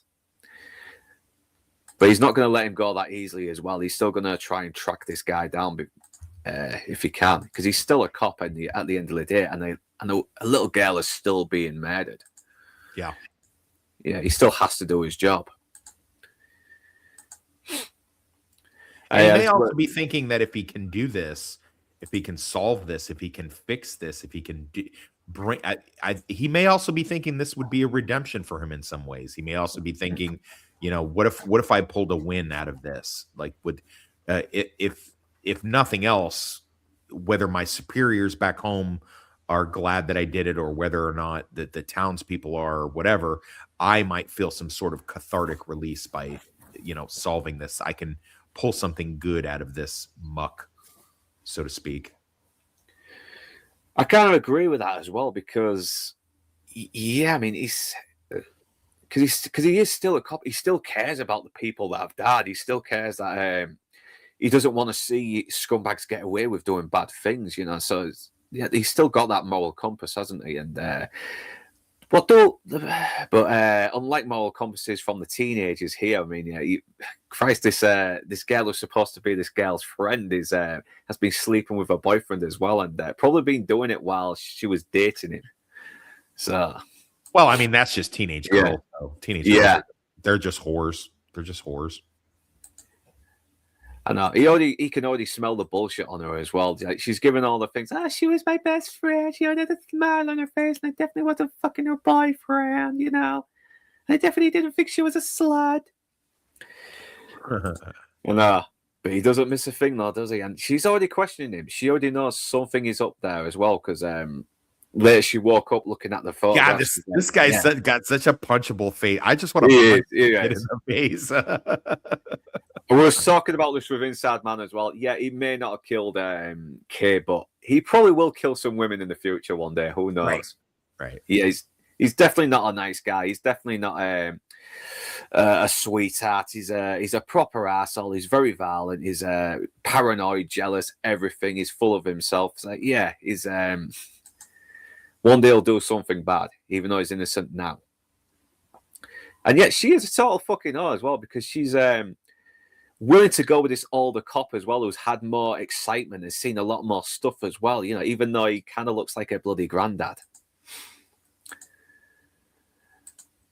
But he knows she's bullshitting as well. He knows that, you know, and look, she smiles as well. It's like, oh, everyone's giving me such attention because I'm grieving over my friend, and oh, you slut.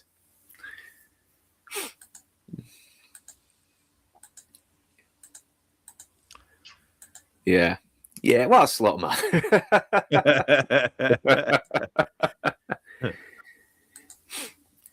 But obviously, he keeps asking about Kay because he's obviously trying to get a read on her as well, just so he knows how to sort of like get a confession out of her as well psychologically. So, but she sees that she's a girl who likes excitement, so I kind of like how he calls out her bullshit by nearly fucking crashing into a truck, and after that she's like, no, I don't want to go with the exciting older cop now. You're a total psycho. And yep, takes it down to where they found the body, and he really lays it on as well. This is your friend. They found her wrapped in garbage bag. And then she says, okay.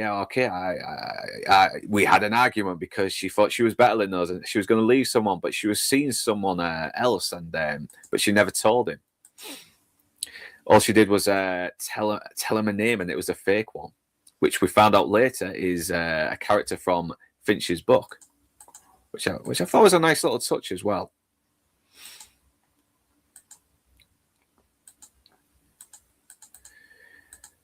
Huh. So yeah, she breaks down.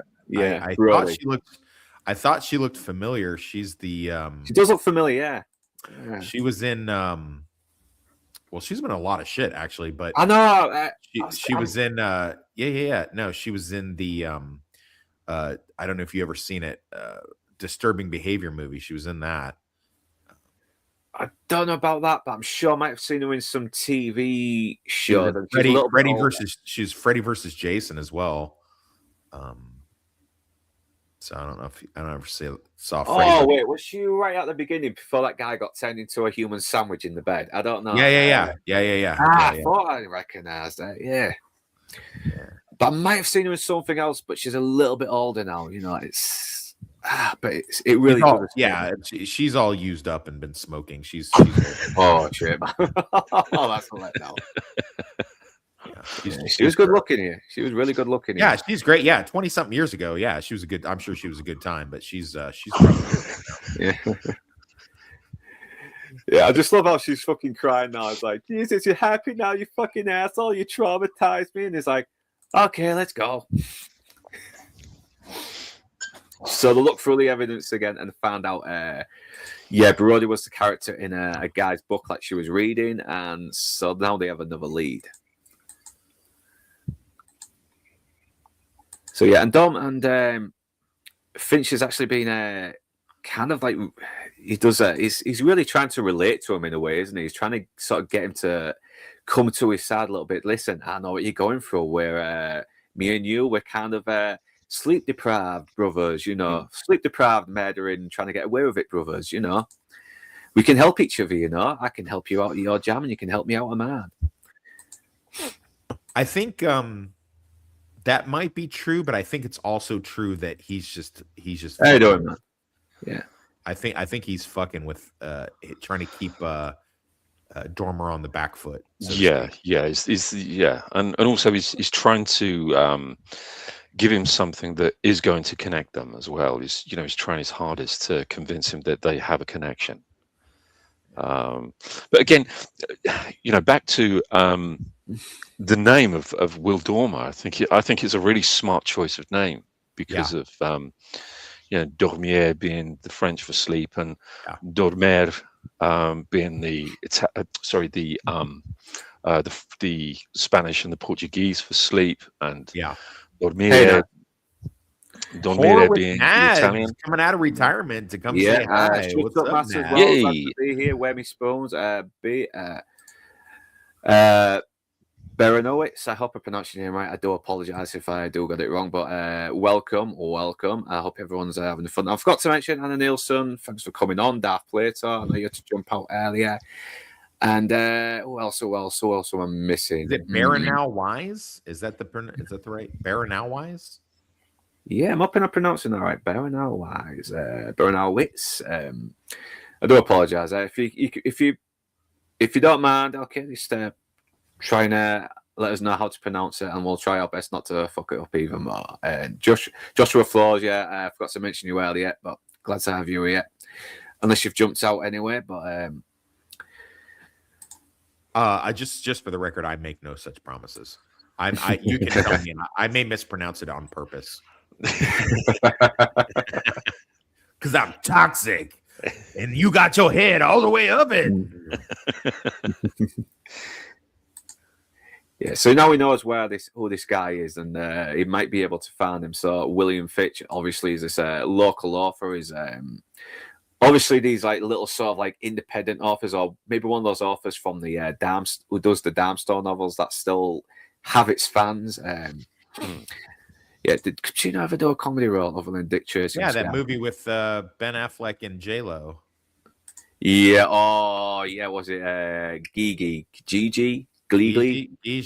Geely? Yeah, I've only seen one clip, and that's probably with the. I've seen two clips. Jennifer Lopez. I would say probably Frankie and Johnny's a comedy role. I only saw a little bit of that. Yeah, but it was pretty big. That's a good movie. Yeah, I need to rewatch that again. Pacino and Michelle Pfeiffer reunited since Scarface. Yeah. It's turkey time. Gabble, gabble. Yeah, definitely a movie that really got people hating Affleck and J-Lo when they were together. Yeah, he had a bad time in the early 2000s. He really did. So obviously he's going to go solo as well because, he can't have fucking others getting involved in this as well because they're going to find out. And so it looks, So this is good work as well. They got these great shots as well. I mean, these towns almost become little characters within themselves, don't they? Yeah, that's the small town that I'm in is very atmospheric in that way. Like you go out at night, you're 100% expecting vampires to jump off the roof. So, like one of those kind of towns. I need to rewatch that again. That was such a good film. It is. All the villagers that live in my town all work for me, so they're all either groundsmen or servants. So nice. Yeah. What Yeah. have you got? What have you got there, my lord? What's the meaning of that name of that book? Is it Slapdash? What's that? What's the meaning for that? Shut up, you dirty peasants! Get back to picking up my rubbish. Sorry, my lord. Yeah, I've got them all digging cesspits at the moment. So as you should. As I should. Yeah. Okay. What were we talking about, Rebel Rose? You had a bad time. About Ben Affleck. You said he had a bad. Oh yeah. No, he kind of he did kind of come, but when he came back with Gone Baby Gone, I was like, okay, Affleck is cool. Affleck is cool. Yeah, he's listen, I'd fold for. If it's J-Lo, man, what do you like? Do you know the stuff that I would do to get J-Lo? Like, it's very good. I'll poop on the flag for J-Lo. I don't care. Like, I know, man. We didn't care that she was a horrible person. Fucking hell, she was like one of the most stunning people on the planet. It was like, damn, man. Yeah. Oh wait, yeah, Christopher Walken was in Glee as well. He did that fucking pie monologue thing. It's really weird. Has anyone noticed that Ilan Omar talks like Christopher Walken? Fraud, you guys! You guys are crazy. You're talking to me all wrong. You do it again. I'll stick you in the face with a soldering iron. That's actually not bad Christopher Walken impression right there. Is I it, thought man? I thought that was Christopher Lee. Actually. You got Yeah, see if you can do it, Christopher Lee. Fraud, you guys. You guys are crazy. You're talking to me all wrong. You do it again. I'll stick you in the face with a soldering iron. See, with Christopher Walken, you gotta do the voice that you were doing, but you gotta add in like he's just like you do it again. I'll stick you in the face with a soldering iron because he brings it down to a whisper.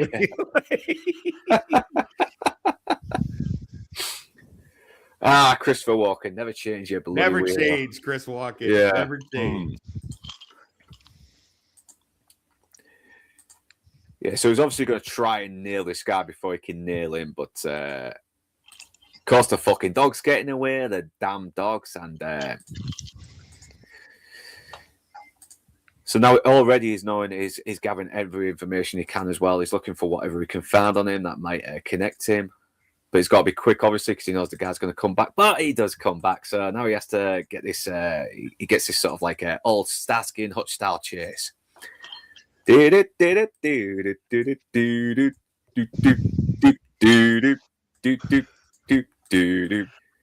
he falls in the fucking water. Oh shit. And it's fucking intense as well. I mean, he's got the logs kind of obstructing him from trying to reach air. It's Christ, man. I was pretty much holding my breath, Joe, in this scene as well. Yeah, it was, I always find any sort of underwater scenes like this pretty grueling to watch. You do get a little bit of a panic on, I think. Yeah, because I think half the time the actors do a little bit because they're in the tanks themselves for real, aren't they? So they are actually having to sort of like sometimes hold their breath and then take some breathers during takes, all that stuff. But a bit of editing, you feel like you're going to drown with them. But it's amazing actually watching actors shoot in a water tank.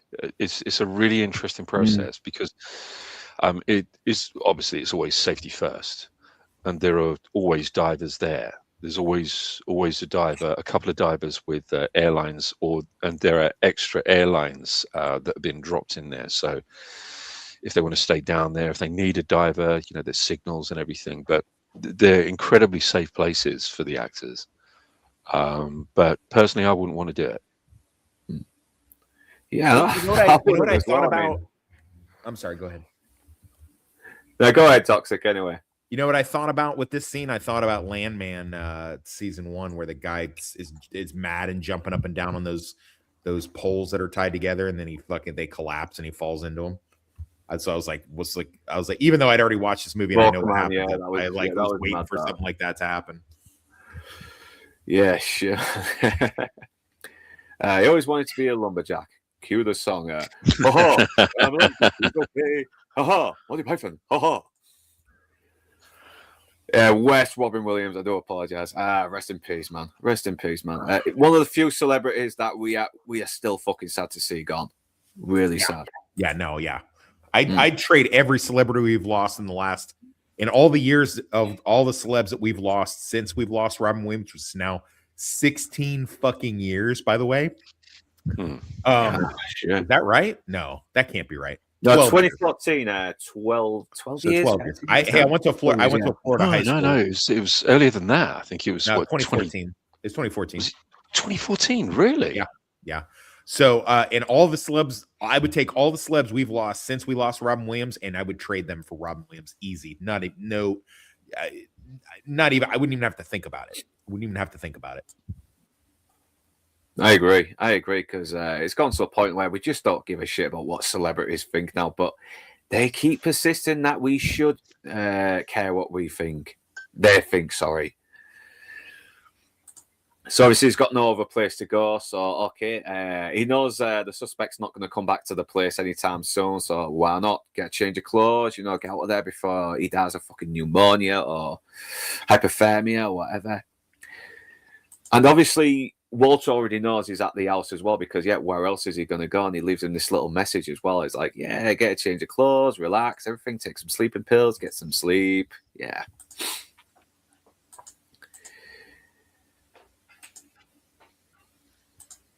But he's also letting him know that, there's no evidence, you can't connect me, but I still have you.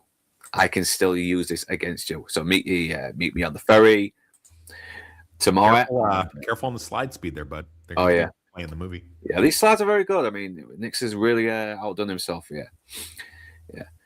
Before you leave, could you feed the dogs? They're on a diet.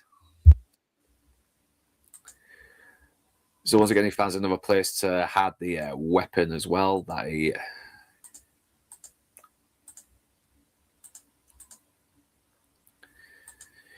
So she's already on the ball as well. She's already cracking the case, and she's coming pretty close as well. And do you find her attractive? Well, Hilary Swank, I used to find her a little bit attractive back in the day. I thought she was kind of cute. Yeah. I never thought she was cute until I saw the Boys Don't Cry and she gets essayed. And that was a hot. That I watched that multiple times. Yeah, she does look much better as a boy than the fucking Elliot Page does. So I'll give her that. She's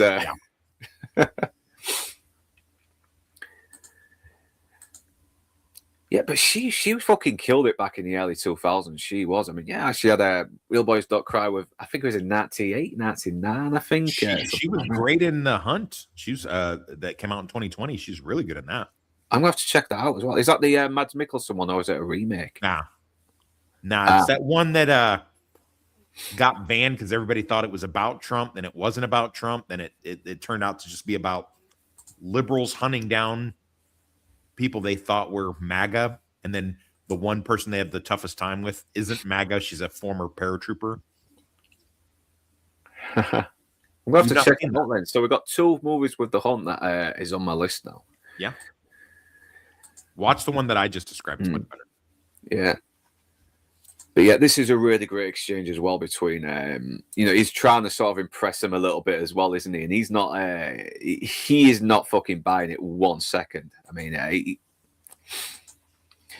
he fucking berates him. You're a lousy writer, lonely freak. So he's trying to get to him a little bit as well, isn't he? Because, this reminds me of when I met Leroy Peters in real life. We had a discussion on a ferry, and I was like, you're a shitty writer, Leroy, and you're a racist as well. Shit, man. But, you're never coming on my show again.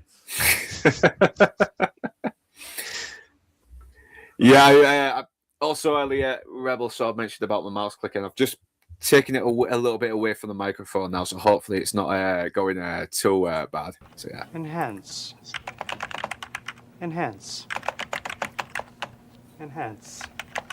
Just print the damn thing.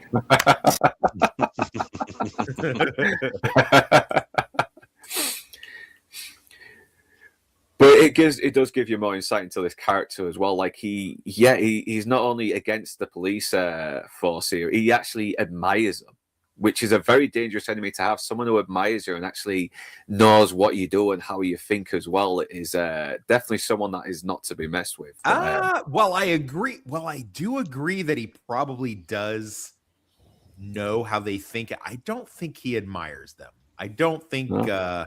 I think that's a bit of blarney on his part. I think you have to take every single thing that Finch says with a pinch of salt. That is sort of bullshitting as well, trying to get him to come over to his side a little bit. Yeah, I think he's really working him from Jump Street. You know what I mean? I think he's really just sort of telling him the bullshit in order to I really admire police. I wanted to be a cop myself one day, blah blah blah blah blah. And but unfortunately I'm from another planet called Orc, and I was Popeye once. Wait, come on, different thing. But no, I think he's just a pure psychopath, and I think keep in mind he's a writer, So he knows how to just make up bullshit. He makes up characters that talk to each other. You got to think how schizophrenic you got to be a writer. You got to have characters that are not real, talking to each other about things that didn't happen and doing a thing that doesn't exist. So, I mean, not throwing any shade at my profession, but I'm just saying. No, that is actually a good point. That is a really good point. It's like, oh, Jesus, is this not sharing? Let's give him up. See what's happening here. Let's try and share it again. See if it goes. Once you got to make sure you remove that. Here, let me remove the clip completely. Oh yeah. Because sometimes when you put one clip, I've had that problem myself. I had one clip on, then I can't get back to the thing that I was sharing. Yep. Here we go. It's got up. Yeah. It's just still getting used to it a little bit. Still getting used to it. Yeah. All this tech. Yeah. It's technological. Yeah. It's better. But that is a good point as well. So it does kind of, there is that other sort of like, that other conclusion to him as well. Is he telling the truth or is he bullshitting just to sort of like to convince him to come over to his side? And yeah, he is a writer, and it kind of makes sense that he's monologuing as well, which is something that Christopher Nolan's brother Jonathan can have trouble doing a bit too much times, but it makes sense for him. Yeah. So RTNZ, how you doing, man?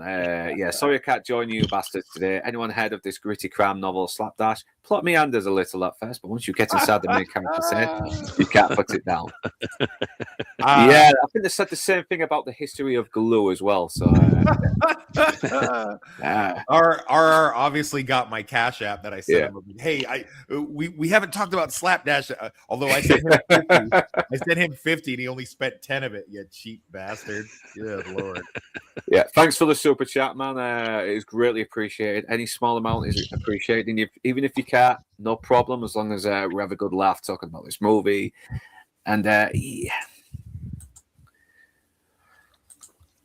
Robin Williams, he's just so chilling as well. The way he says it as well, just so calm as well, with like less emotion. I mean, that is pure psychopathic behavior. He's just got this. He's almost like an android in a way, who just happens to have this, this great articulate mind. Yeah. But yeah, the things he says as well. I knew the locals would connect me to Kay, but I don't care. I could connect them, and God, these are chilling lines as well. They never look in the eyes of a killer. Killing changes you. You know that. It's like, fuck, man. He never meant to do it, but yeah, he meant to do it. I really think that we should have more comedians turning in roles of them becoming a killer. Like I think comedians are able to tap into something that even maybe a standard. And I'm not throwing shade at regular actors, but I think that because being a comedian and thinking on your feet that quickly. And most comedy comes from darkness, as you know. I've told stories of my traumatic past, but people laugh at them and they think they are hilarious, though. They are. But I think that there's always a darkness in comedic actors. Right. There is. And I found Jim Carrey did that movie where he was it was a funny movie, The Cable Guy, but he was also like a sociopath in it. And then he did that other one where he's like Satan is possessed him or some shit like that. I think there's always the darkness in some of these guys that we find the most funny.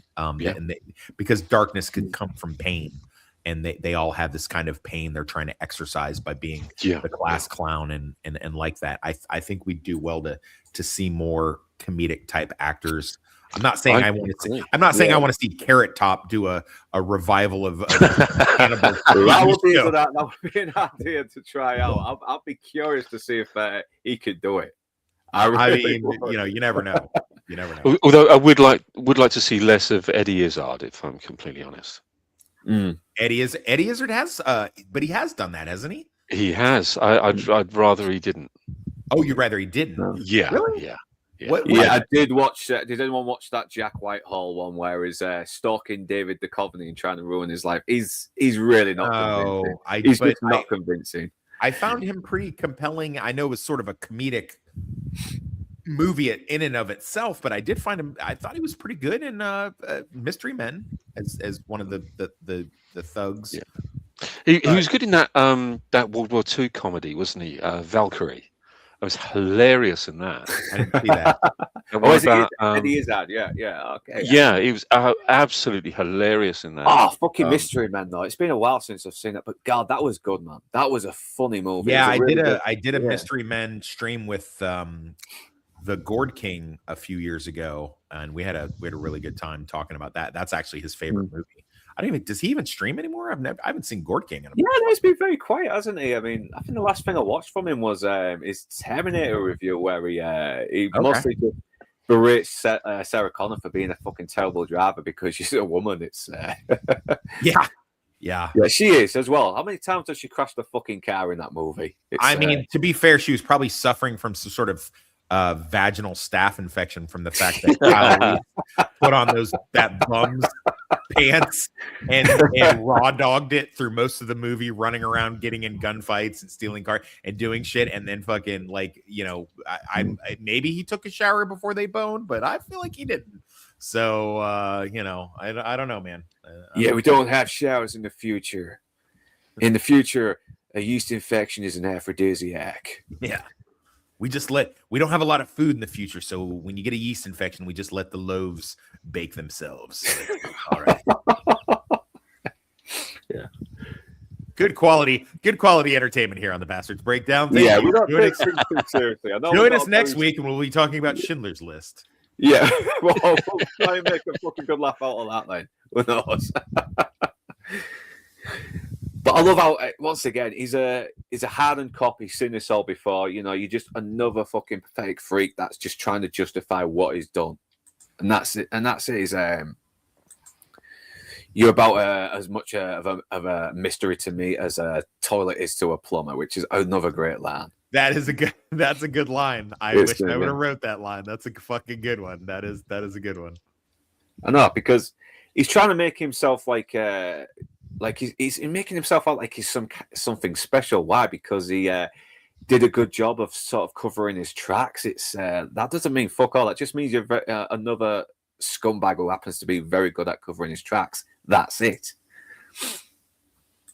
But he does kind of cut through Will a little bit as well, because he listen. I think there's a part of you that meant to kill your partner. Is what you did any more of an accident than what I did to Kay? But yeah, and he is a pretty crafty individual as well, because he knows he's had to adapt and think fast as well to get himself out of this situation, and he's now got leverage on him now. But not quite the leverage he thinks that it is. No. Yeah, he thinks he's more cleverer than he is, and that's another thing about psychopaths as well, who are clever. They're not as clever as they think they are. Yeah, I think there's some sort of saying in the manual that anyone that commits a murder, you've already made at least 36 mistakes or something like 30. It's some crazy high number of 36 to 62 or something, ways that you've just given yourself away that you can't possibly account for. So. Yeah, no, because even the serial killers that managed to get away for a few years ended up getting caught eventually. I mean, very rare was. I think the only one that probably didn't get caught was the Zodiac killer, but it's really unsure, mate. That still seems to be a mystery at the moment. And Jack the Ripper. Yeah, Jack the Ripper. Yeah. Then again, when you got royal family connections, of course you're going to get away with it. Yeah. I think there's something like 270 odd different suspects, and every single one of those different stories and suspects are credible. It's just that for me is just not every part of it is nonsense. I like the fact that I think Family Guy answered it pretty well when they did the past lives thing, when the chick looked into the past lives and she looked into Glenn Quagmire's, and it was like Foggy London. It's like giggity.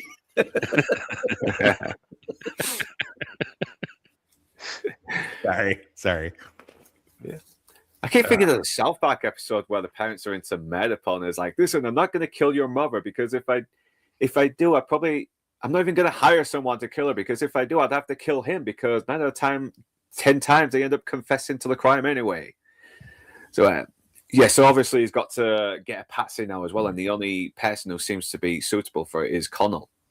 And it's looking like Pacino. He's kind of almost going along with it, but at the same time, his mind is so frazzled. I don't even think he's meaning to either. I just think he's just so bloody tired and exhausted now that he's just not being himself. He's not taking any full-on willpower. Maybe he's just lost the willpower as well to resist a little bit. Or is this him playing Finch? It could be as well. I mean, once again, it's very ambiguous as well. He could be playing Finch, but at the same time, is he just he's so mentally exhausted he doesn't know what the fuck he's doing here? And I like that. I like that ambiguity as well. Once again, visual storytelling, not telling us, showing us, and but letting us trusting your audience to figure it out for themselves, one way or the other. And when I say, and let me be clear, when I say trusting your audience to figure it out for themselves, I mean a mystery that can be figured out, not some made up fucking conformity gate, Stranger Things bullshit where you're just making up fan fiction stuff. I mean, like actually like, putting some thought into the material in which that we are presented with, I mean, maybe Dormer is considering it. Maybe Dormer's just playing him. Maybe, Finch's character really does in some way think that this is his way out, or maybe he's just trying to lure Dormer into a honeypot. We don't know. And I think it can be interpreted multiple ways, but it's not stuff that all the material, all the stuff where it's right there in front of us, and you can do with it what you will. And all right, shut up, Matt. That's an odd name. Shut up, Matt. I like that one. It's awesome, man. It's awesome. Yeah, it's been following me since the Red Dwarf streams as well. Nice. Good to have him on. It's good to have him on. Nice. So yeah, but the thing is, though, it doesn't work as well, because then he pulls out a bloody tape recorder. So it's like, okay, so if he was planning to sort of lower him in, Finch has pretty much called his bluff here. Yeah. So, and yeah, she's kind of almost turning into Willie as well. She's working overtime. She's just trying to get all the details right, trying to see if she's missed anything. But then she finds something that fell behind earlier. But once again, you're questioning reality a little bit, just like him as well. He's like shutting all the curtains and the room, everything, and it's still so bloody bright for him, even though you find out later it's really, really dark.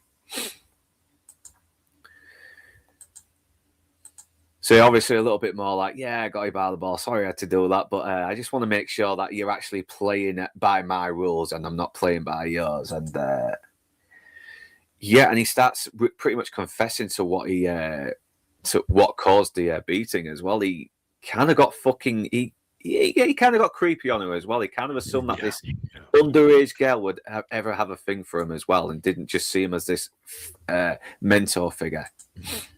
Well, a lot of old guys get like that. Yeah.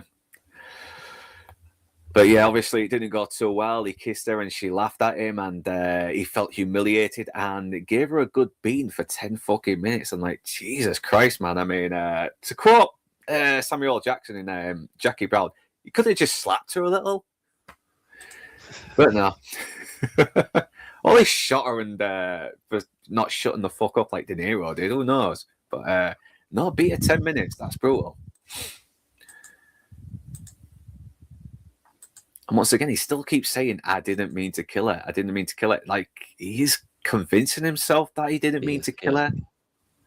But once again, I love that. I just love that whole psychology. And it's all subtext as well. It's not spelt out. It's he's not saying, I'm convincing myself I didn't mean to kill her. No, he actually does. I think he does believe that he is a little bit innocent in this, even though he knows he did something wrong. Yeah. But that's the thing with psychos. They do kind of, they somehow contradict themselves. Yeah. Well, they're always it's how that mind has to work, or else it can't function. It's that lack of empathy for other people. It's that lack of accountability for yourself. It's that, this is when you look at these two characters, you've got Will can't sleep. He's overwhelmed with guilt for the things that he's done and the things that he will do and the things that he is doing. And then you have Finch, who has no real guilt. He's just trying to worm himself out of the situation, and more to the point, using Will's guilt against him. This is a brilliant detective. This is the big leagues. Whatever else Finch is, whether he's manipulative, whether he is intelligent, and I don't think that's in any kind of question, he's still a small town guy, and he's going head to head with like a big wig, smart, learned, and experienced LA detective or California detective. Anyway. Although Al Pacino's hair, for the record, is all his own. Nice. So you have these two characters that are diametrically opposed to one another, and the narrative that Finch keeps trying to sell to Dormer is hey, we're the same, you and I, we're on the same thing or whatever, and it's like, nah, we're not. You're a fucking piece of shit, and you're a killer, and I'm a detective, and maybe I've made some bad choices, but I'm not a fucking, because at the end of the day, what's gonna happen? This guy's not gonna stop killing. He can say whatever he wants to say, but he's gonna keep killing girls. He's a fucking creeper. He's obviously gonna keep doing this shit. So he's just trying to sell the narrative so that so Dormer will go along with his plan and help him get out of this shit. That's what he wants. And then when then he's only left with like the podunk cops, and he can run circles around them. Maybe not. He may be surprised at what Hilary Swank's character could do later on down the line, but for the most part, he'd probably be able to, or at least move on to another. I know there's a whole bunch of little islands and shit around Alaska, and or go someplace else altogether. It doesn't matter as long as he gets out of the glue with this one. So, yeah. And what I like about Williams' performance is that he plays him as a guy who doesn't think he's done anything wrong as well. He plays him like a victim, which I think makes it even creepier in a way. And I think that was really good. I do wonder whether he actually does see himself as a victim, or whether he is very consciously chosen Dormer as his as his brother, his soulmate in these weird situations. That he was actually searching somebody out. That he needs Dormer, not just to get him off of the situation that he's actually in and divert attention onto the boyfriend, but I think he needs Dormer really more as his excuse. That he needs him, I think, more than Dormer needs Finch.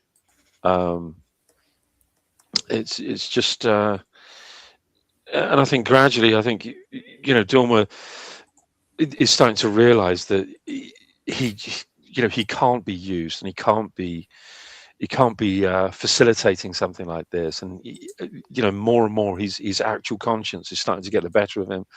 He was always slightly torn, but now the weight is kind of in favor of him making his confession, making his, coming clean about the situation, because he feels so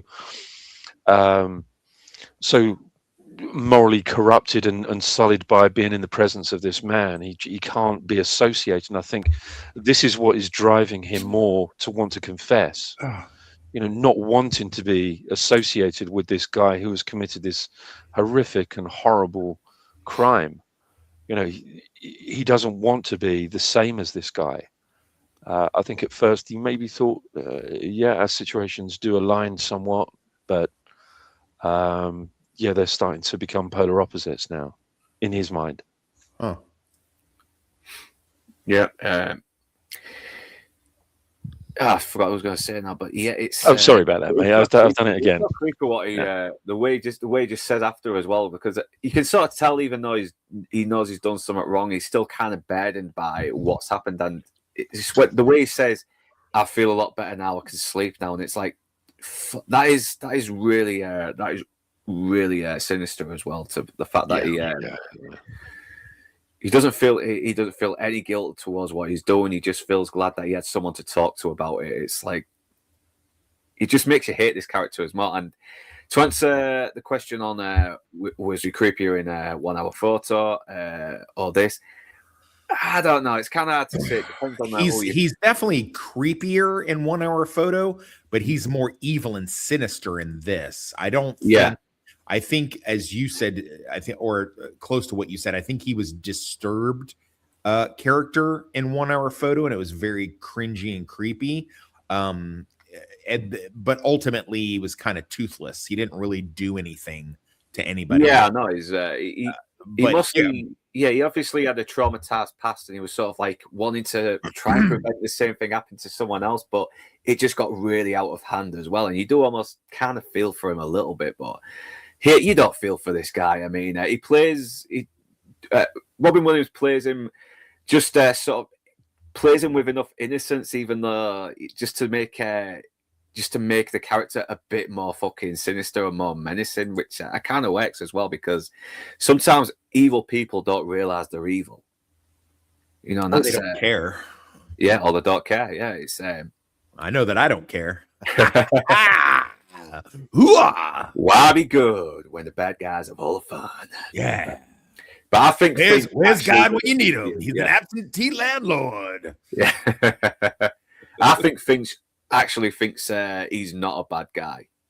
I don't see. I'm going to push back. I hate to keep doing this, Ethan, but we don't do echo chamber shit. I don't think he does. I think he knows that he's evil. I think he just wants. I think he wants Will to believe it. I think Will is his lever, his only real threat, per se. And I think he just wants Will to believe it. I don't think he believes that. I think he knows, because I think the ending of this movie shows us who Finch really is. I think the ending of this movie, I mean, it could be ambiguous up till then, but I think the ending of this film, which we're about to see here shortly, I think I think it shows us that he's like Hannibal Lecter in the early years. He's just getting warmed up. Damn, I'm getting better at Al Pacino as we do this. That's really good. Yeah. Yeah, so Hilary Swank has basically seen that he's not doing well, and she does that great line as well, like a good cop can't sleep because a piece of the puzzle is missing, and a bad cop can't sleep because his conscience won't let him. And it's like, who said that? It's like you did. It's like, yeah, it sounds like me. So she's obviously, I like how he smiles to her as well. It's like the first time you've seen him smile for a little bit. And, she is the whether or not Finch is bringing him along into this bullshit, whether or not his lack of sleep and his guilt over the things that he has done and is doing are getting to him, whatever else is going on, Ellie, her character is she is the angel of his better nature, reminding him and reminding us of what it is to be a good honest, jobbing cop. Yeah, good point. Yeah. She's rather than the devil on his shoulder, she is the angel on his shoulder. Yes. It's a good contrast as well. And I always kind of think that Finch might have some kind of insecurities as well from his teenage years. Like, he obviously did not get any fucking girlfriends at school. He probably got rejected a lot, and because you can sort of see he has this contempt for the teenager O'Connell anyway, and it's like, he probably reminds him of all the fucking jocks that used to get the girls that he wanted and never could have as well. And this is almost like his revenge in a way.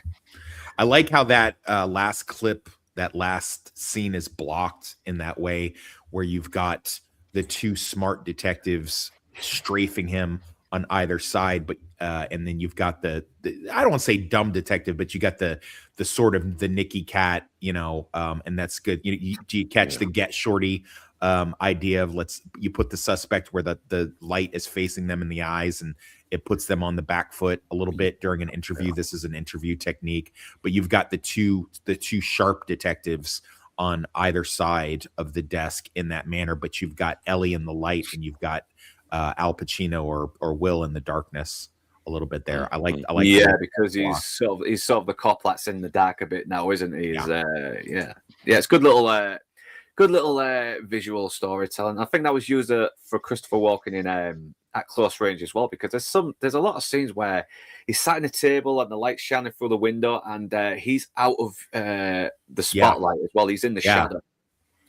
God, I gotta watch that again. I watched that a few years ago, and I gotta fucking watch that thing again. That is a great film. It really is. Very underrated movie. Very underrated. So yeah, it's telling all the story about she wanted someone to mentor as well. She was having a bad time with her boyfriend and that, and I meant something to her. We were friends, and it's definitely not creepy, and I definitely wasn't hoping to fuck her, even though she was underage, and I was this middle-aged guy. And I love how Pacino sort of like plays the bad cop because he has to sort of have an excuse to leave the room so he can plant the weapon in O'Connell's room. But you can tell he obviously feels this way about him as well. And it's like, you wanted to fuck her, didn't you? It's like, hey, she's a teenage kid. Well, it's like, teenage kid, 17. You wanted to fuck her, didn't you? You sick fuck. I like the line as well when he walks out and he's like, this and his, he's a good cop. He's like, yeah, I hate to see the bad cop.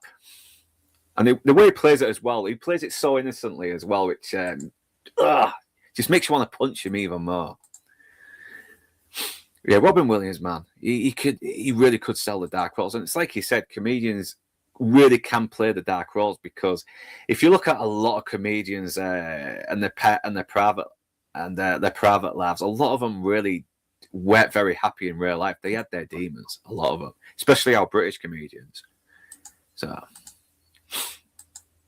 yeah, this is where he mentions the gun as well, and and he's obviously giving him little hints as well to where to plant it, which I think is really, he is very clever. He is very clever. He is. I think he is, but he is crafty. He's worked this all out. He knew how to cover his tracks with care, and so he's working. He's doing a good job working Dormer here as well. Yeah, and that.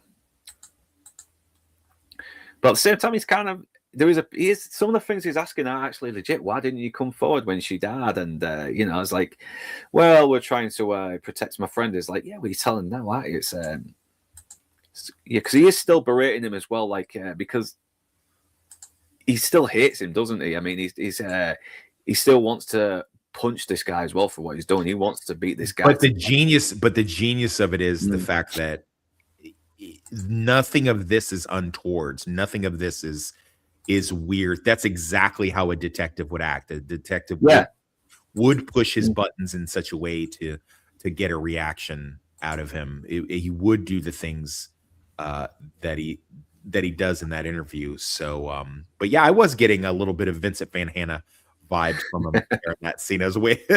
Hey, buddy. Did you ever have sex with her? No, because she got a great ass. Yeah, and you got your head all the way up it. Ferocious, aren't I? I want to think a woman's ass. That was good, man. That was really good. Oh, we love Al Pacino, man. We love you, Al. Good for you, buddy. Man, we do.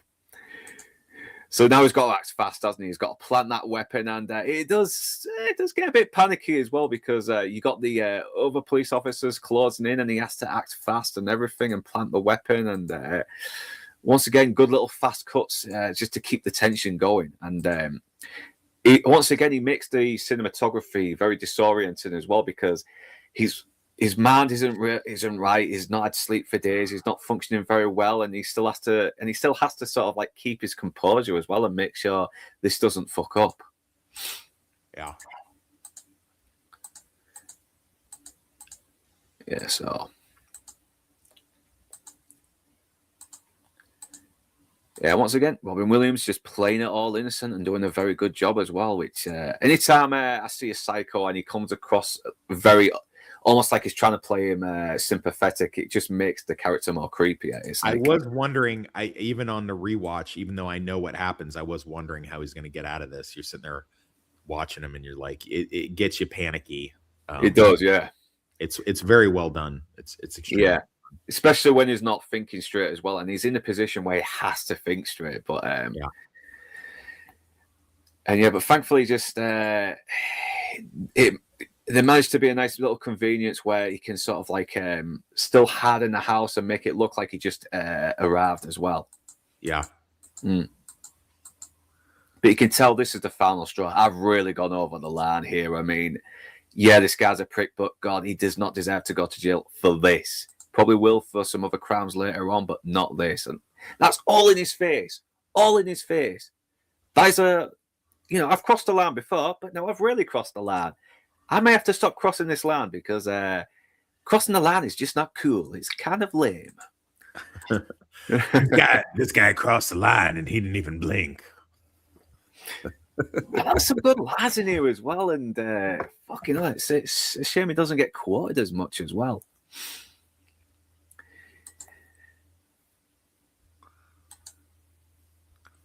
Yes, but obviously she knows something's not right here as well, does she? She's still kind of doing her little sort of independent investigation as well. She knows something is up, but now this is where he confronts him, and once again we cut back to where actually being an honest cop as well, and you got this dodgy cop as well confronting this criminal who's got him by the balls.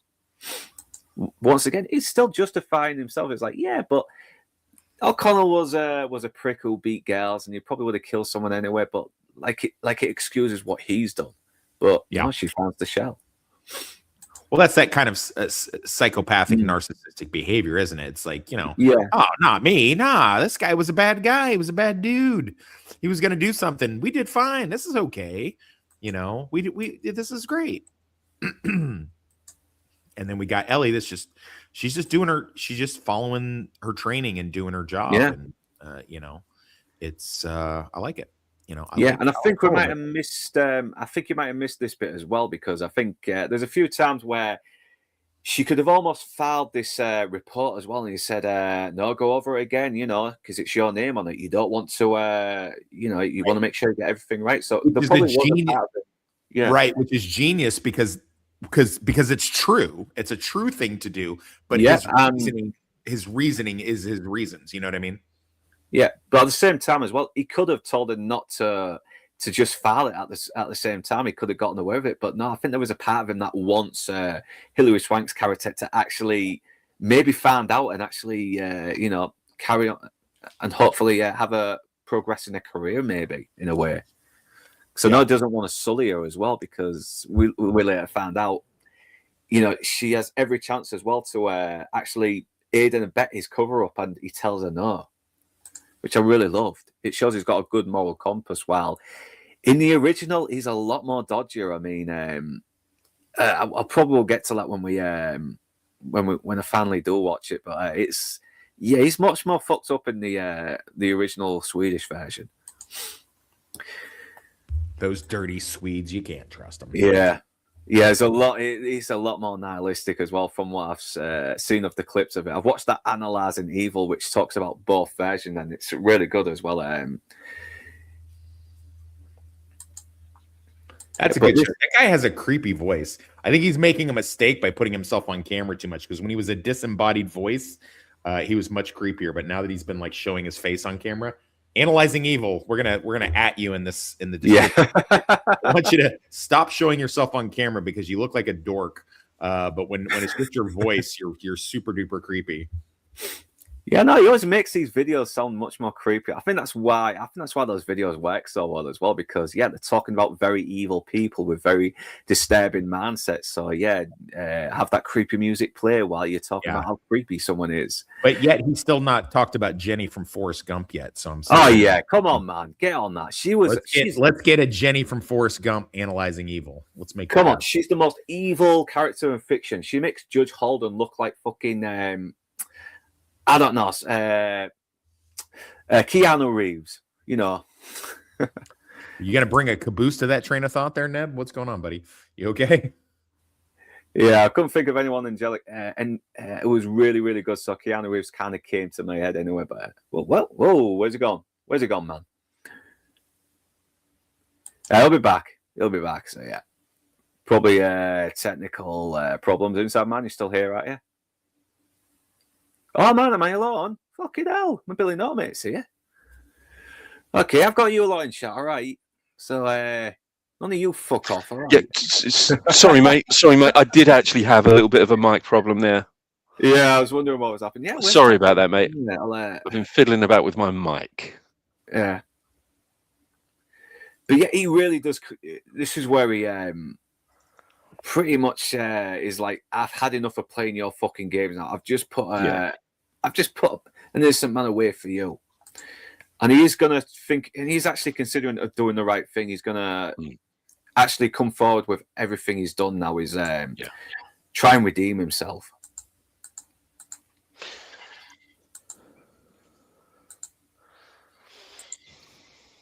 But yeah, but once again, he's working the whole psychological manipulation. You're not thinking straight. You know, it's like you're not. You know, if you tell the truth, you will lose your life, and you know it's.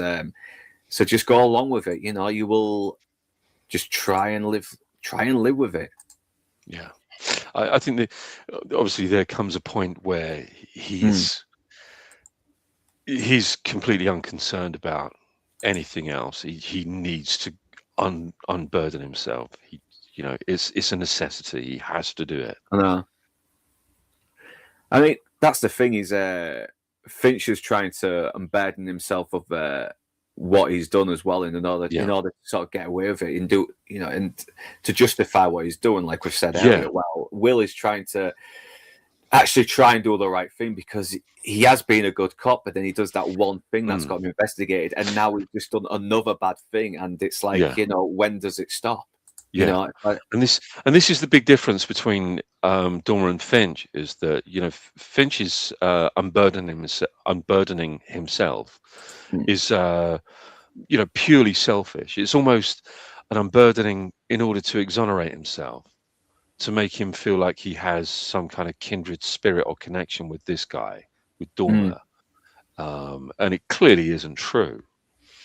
But it's a selfish form of unburdening. It's you know, it's not really, he doesn't really want to sort of clear his conscience. He's excusing himself more than unburdening himself, you know. Yeah, because I think it's like the narcissistic behavior that Toxic mentioned before as well. And plus, he's mentioned before that sometimes the brain protects itself as well. So I wonder if there's, I wonder if that factors into it a little bit. But yeah, obviously because she found the shell that belonged to a 38, she's starting to realize that Dormer may have shot his partner and has tried to cover it up. She's starting to sort of see he's not the altruistic guy that she's led to believe. Yeah, you're all right, man. There you go. Sorry, I forgot that in my off hours, I have my computer set to reset, and I was like, started shutting down. I was like, no, stop. I was like, no, I'm working. I'm actually working now. Don't turn off. Usually at this time, I'm not on my computer, but. Yeah, well, we've just gone past the part where Dormer is saying that he's going to try and do the right thing now, but Finch has pretty much manipulated him into not doing so because, it's like, it's over now. I'll get everything worked out. I can move on. You get some sleep. Your mind's not right. You know, you're just going to cause more trouble for yourself. But and now Hilary Swank has found the 38 shell, and now she's starting. And now that she's looked over the reports that Dormer pulled a Wolfer PPK out on a previous case. She's starting to realize that, he might have shot his partner and he's covered it up. Yeah, and everyone's like, well, the case is cracked now. We can all celebrate, have a few beers. And obviously he's not laughing because he's tired. He knows he's really done a bad thing here and it's playing on his conscience. And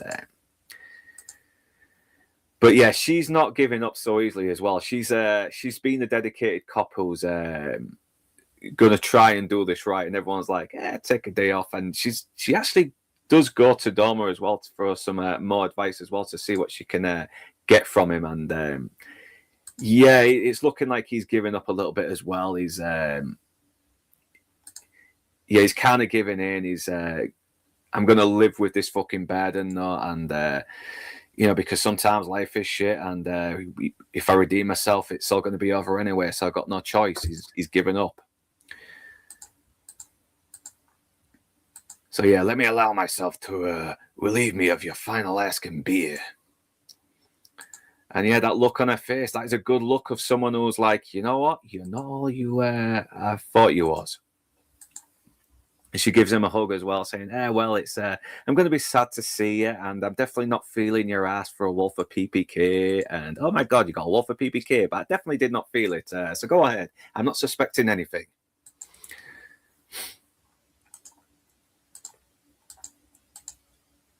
And yeah, this is where we come to the scene where he pretty much confesses to Tierney as well, because he sees Dormer as the Dobbs guy as well, who pretty much almost got away with it. But he's basically Dobbs if he did get away with it.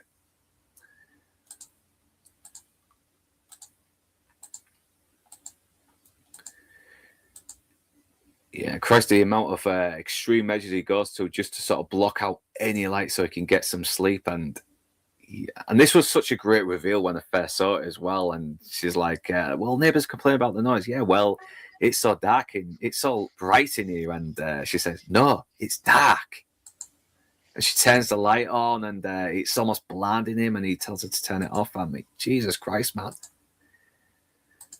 That was a really good, clever reveal. It really establishes just more and more just how much this guy's lost his mind through the lack of sleep. Now the bright light has basically killed his, basically heightened, pretty much wired his brain up, for lack of a better term. So yeah, he confesses to her about Dobbs as well, that he was watching this kid for a good few days, and then he kidnapped him and he tortured him and then hung him. And when they finally took him in, there was not enough evidence to put him away, even though he knew he was guilty. So yeah, he framed him. Even though he planted evidence in the room, and now he knows it. And yeah, she's just this minor character as well, but it's like she's like the only person he can open up to who isn't manipulating him and who will listen. And she does it real well as well, because she kind of reveals that she's not being she's not really there because she liked the site. She's there because she was trying to get away from something herself. Yeah, she has that line, you're either born here or you're running away from something, and I wasn't born here. Yeah, and it's a good line. It's not spelled out. You know, it's a very vague line that tells you exactly everything you need to know without spelling it out. And once again, Nolan, you know, tell your brother Jonathan to sort of calm down with that, trying to explain every single thing, and just let us sort of like come to our own conclusions. Let us get it wrong. Let us get it right. Whatever. That's the beauty of visual storytelling. But it's also a great scene. It's not just saying exposition or just confessing to her as well. It's saying that I can't let this other guy get away with it. I mean, even at the cost of my own career or my future or whatever. It's I've got to do the right thing here as well. I owe it that much to Kay. You know, this is a girl who needlessly died, and you know, if I let him get away with that, I'll pretty much be responsible for her murder myself. That's what, at least that's what I got from it anyway. Because he is aiding and abetting a criminal. Mm-hmm.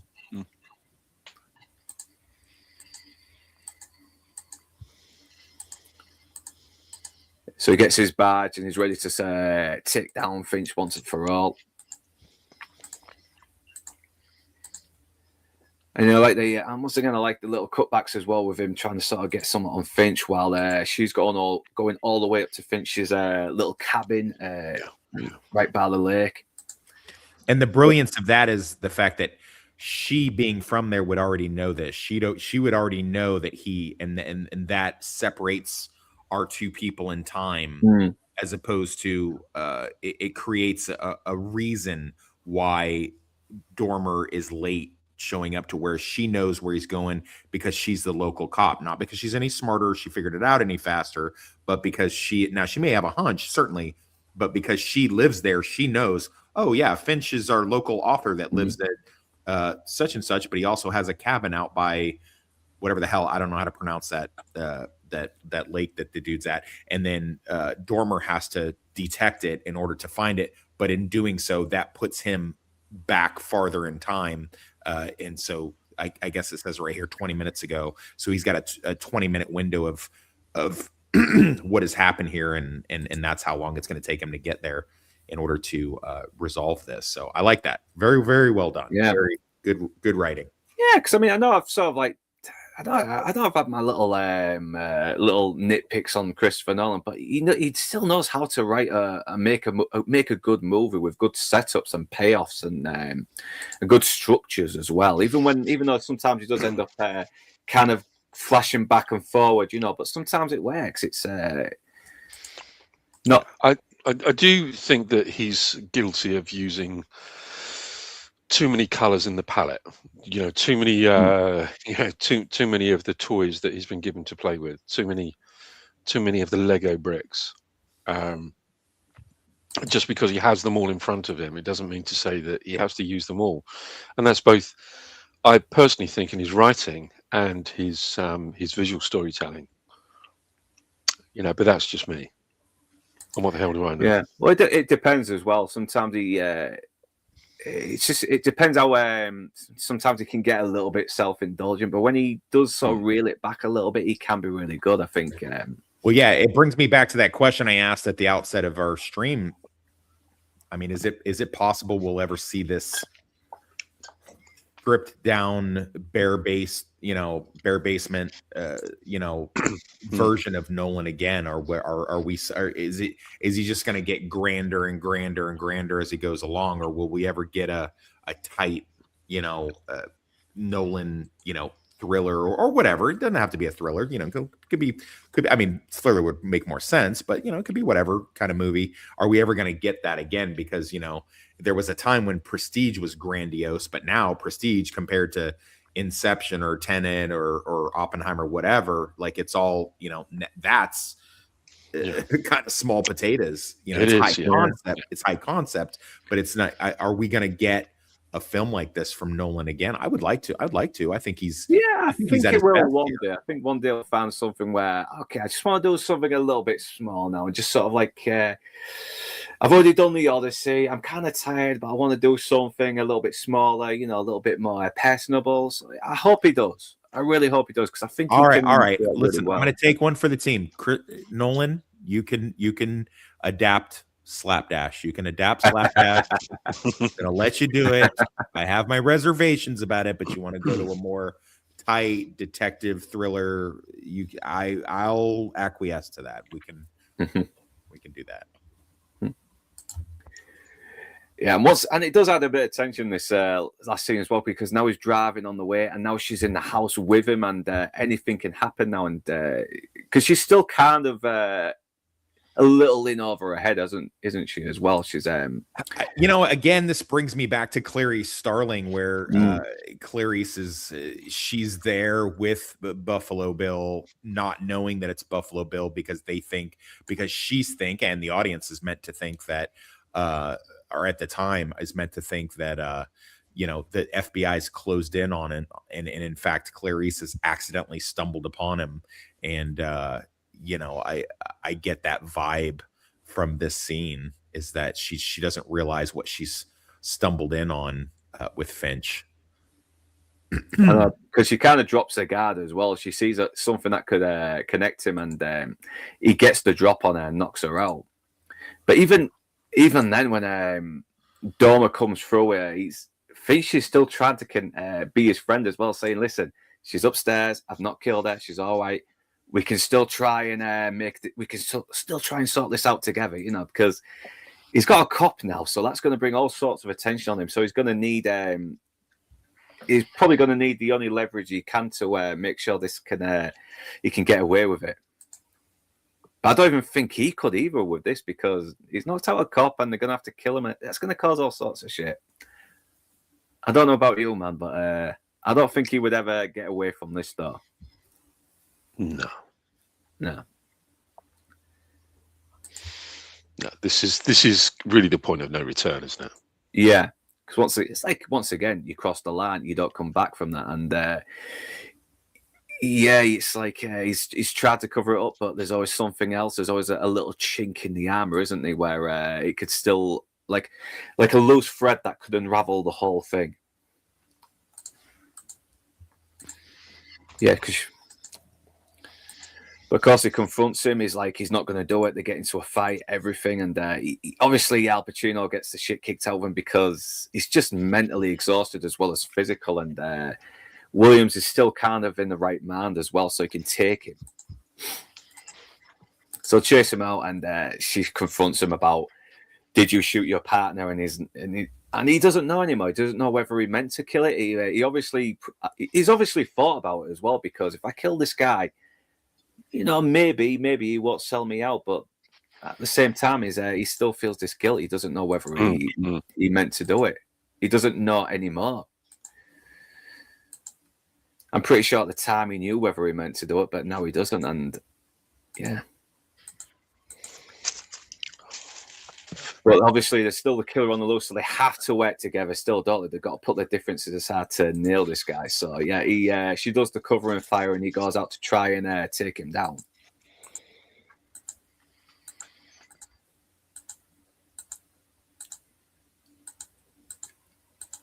Yeah, so he takes him. So they get into another scuffle, and Williams shoots him. But at the same time, a millisecond after, he blasts Williams, and Williams is dead. He's dead, man. Where's the clip? Down below. Yeah, it's a good clip. All right, so yeah. Yeah, so he just fucking blasts. Yeah, they get into a go. The fight isn't very inconsistently shot as well, because it feels a bit more realistic and grittier. Because we got two guys with AARP cards. I mean, they're both fucking old guys. Yeah, I know. Out of shape. Face, it's like. So, I mean, it's not like it's Tony Montana fighting Popeye. Yeah. It's fucking. Yeah, I can tolerate this a lot more than I can in Batman Begins, because, all right, it makes sense in here. It's like it's supposed to be a little bit mentally disorienting. So, yeah, I got him with the buckshot right in his chest. Yeah. Hoo-ah. Hoo-ah. He said hello to my little friends. So move that a little bit forward as well, and she's willing to actually. She actually believes that he didn't mean to do it, and she's willing to sort of cover him up and not destroy his life. But he's like, no, do not compromise your moral compass. Do not compromise your conscience. All right, I want you to still be an honest cop. You do this, you become me. I don't want you to do it. Once again. Not spelling it out. Yeah, I'm spelling it out, but fucking hell, that's what I got from this movie. Yeah. Oh. I might have lied about being I might have lied about being a good cop, but you lied about being a boy, and that's why this happened to you.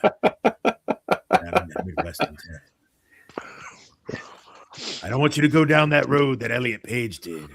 There's no coming back from that. But it never really it never really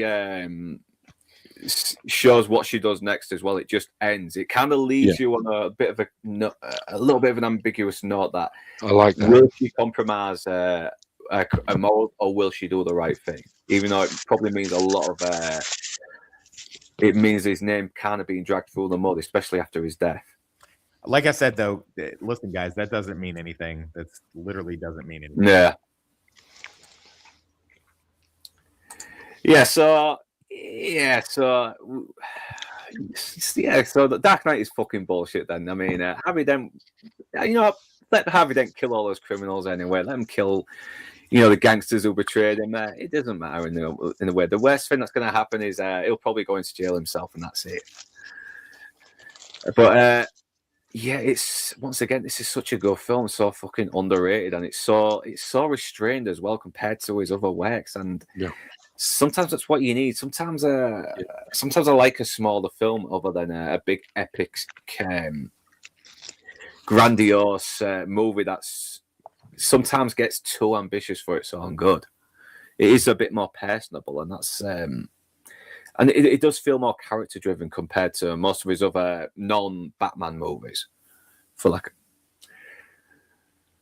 But yeah, I don't think there's any much we can say about it now. I think we've said all we've had to say about this movie. Yeah. So yeah, final thoughts. It's very psychologically disturbing, but very complex and fascinating to watch. It's well acted and well shot, and a really good psychological thriller about with two opposing, ideals. But yeah, very underrated movie. So Inside Man, what's your final thoughts on that? I mean, it's definitely among the most underwatched movies of the 2000s. There's no question. I can't understand why. I mean, first time I saw it, absolutely loved it. I was talking to people about it. Have you seen this movie? Have you seen this movie? Never heard of it. Are you going to watch it? No, never will. And it baffles me. It baffles me. I don't know why this is so underwatched. I don't know whether it was anything to do with studio promotion or I'm sure it did well critically. I'm pretty sure it did. I can't see how it would not. But from the first scene in this movie, I mean, I was hooked. It's it has that hook at the beginning. And I love the moral ambiguity at the end. Whether it's something that would be factually correct in a similar situation, I think we have to remember this is a movie. But I like the fact that we have a question to ask ourselves at the end. Did she go along with it, or did she really decide that she was going to spill the beans on everything? I like that. I like it. Because it becomes a discussion point then. If there's a question at the end, it becomes a discussion point. It's something for every individual viewer to discuss with each other, which is probably why we're talking about it now. Do I think she did it? I think she did. I think she covered it up personally. But maybe that tells you something a little bit more about me than it would about the character. But I loved it. I really enjoyed it. I think it was such a gripping film to watch from start to finish. Couldn't take my eyes off the screen. Great performances all round. Great sound design. Great audio. Great music. Everything. It's a beautiful film. It's a beautiful film. How could you not love this film? Yeah. Every time I watch this movie, it kind of makes me think of Al Pacino's line in Heat where he goes, "I'm going to sleep for a month." I kind of want to do another stream on Heat again, but I don't know. We'll probably end up repeating ourselves, but it's one of those films where you just want to fucking, you just can't but want to talk about for days and days. When Heat 2 comes out, we can do a deep dive in it again. Please be good. Please be good, because it's. I feel I might have left the book it is too good. late. The book's good. If they stick to the book, they're going to be fine. The book is great. So whatever that's worth to you, the book is good. Yeah. Oh yeah, I want to do a Dark Six. I need to watch it again though. I'm gonna try and see if I can find it on DVD so I can sit down and watch it and just get immersed in it, because it is really underrated movie. Yeah, back when Jennifer Connelly had fucking big cans as well. Yeah. Yeah, because I kind of noticed that. I mean, she got a little skinny when she got older. She's still good looking though, but yeah, that Ozempic will eat away at them titties, man. Yeah. Made after the 80s, 3 out of 10, Inside Man, allegedly. Yeah. We love our audience. And yeah, Drew Gordon, it is a remake, and I need to check it out. But from what I've seen of the remake, the cop is the scumbag, while the killer he's still kind of a scumbag, but it actually is a bit more of a justifier. The whole accident angle is more justifiable, because in the original, apparently, he pushed a girl and she accidentally, fell into a nail sticking out the wall. Yeah. I mean, come on, we've all done that. We've all done that, yeah? Oh, yeah. We've all had to sort of ring someone up to try and see if they can bring a rug and some maybe acid or a shovel, whatever. Nothing personally. And I know a few people, not naming names, but Save the Tatars, my favourite charity. Yes, we all need to do more to raise titty eating away awareness. So, yeah. Oh god, man, it is fucking a lot of people up. I mean, I'm getting a lot of fucking feed on my Facebook. Getting a lot of shit on my Facebook feed where they're all showing up with these Ozempic faces and everything, looking like these husks, saying, "Doesn't this person look great today? I mean, she still looks great as ever." It's like, what the fuck are you trying to say? You having a laugh? Hey, baby, it's all body positivity till they get their fat little greedy hands on that Ozempic shot. Yeah, I know it's like it used to be like, oh, be fat, be true to yourself and be obese and die of a heart attack. Now it's like, take Ozempic and look like a fucking skeleton on the meth. Right. Yeah. What's another one? Off topic, I got an old film in CX on Blu-ray for £5. Hadn't seen since the early 90s, back when it was a party film, and I saw it loads. Walter Hill's Trespass. It holds up. Yeah, good film. I was going to mention this actually. Great, I was actually film. going to mention this as a watch at some point. Yeah, man. Terrific film. Great soundtrack by Ry Cooder. Really horrible acting from Ice-T in that one. Like he tries so hard to. What you trying to say about my acting, brother? Yeah, he's so bad in that movie that but then everybody else is great in it. So it's like it's whatever. Plus, it's not far from where I am. It's St. Louis, East St. Louis, so it's like an hour away from me. Yeah, Walter Hill has made a lot of very underrated movies. I mean, what's the one with Mickey Rourke? Handsome John, is it? Johnny Handsome, that's it. Yeah, a fucking good movie. You got Ellen Barkin back when she was hot. You got forget about it. Fucking 48 Hours, buddy. That's the. Oh yeah, we need to do that as well. I love that movie. I really love that movie. I mean, this is. You have to remember, this is a director that this is a writer-director that really kind of earned his stripes. I mean, he was. I believe he was the first AD on Bullet with Steve McQueen. He worked on, I think he wrote The Getaway, also with Steve McQueen and Ali McGraw. A terrific writer, but he, again, somebody who really worked hard in the business and progressed through the industry, and became a very prominent figure and has created some classic movies for us. Last Man Standing is kind of underrated as well. The Bruce Willis 1996, like that one, really good Walter Hill film. Walter Hill, if there's some good gunfire in it, Walter Hill's probably responsible for it. Yeah, I love Southern Comfort. I think Southern Comfort is one of my all-time favorite. Red Heat is mentioned. Fucking great film. Great fucking film. Do you know Miranda? Yeah, you got Gina Gershon on there back when she was young. Peak Gina Gershon. I mean, just so hot in that. And fucking Jim Belushi, man, killing it in that movie. To be honest, I think Jim Belushi is better when he's doing the grittier stuff. I mean, in Thief and Gang Related as well. That's another underrated movie. Yeah, he's great. Gang Related's a great movie. Related's a great movie. See what, Jim Belushi is much better when he's playing straighter roles. My favorite part from Gang Related is they slide the pistol across to the guy, and the guy's like, "Not my gun," and then they pick it up with a pencil. They're like, "It's got your fingerprints on it." Yeah, no. Yeah, great film about. Tupac's last film as well before he, which I think it came out after he was killed as well. And it did. Jesus Christ, you can really see his death is hovering over that movie. It's yeah. What's the name of the actress on it, man? Fucking hell, she was stunning in that. The stripper in Gang Related. Yeah, the stripper. God, man. She's from she's black. She was in a lot of. She was in Waiting to Exhale and she was in a lot of shit in the night. She plays. You know who she plays? She's fucking Cleveland's wife on the Cleveland show Family Guy. That's who she is. Oh really? Yeah. Oh shit. Wow. I'll figure out her name here in a sec. But she was she's hot as fuck in that. Yeah, Jesus Christ, man. I mean, as soon as she came on screen, I had to pause and go to the bathroom to whoa.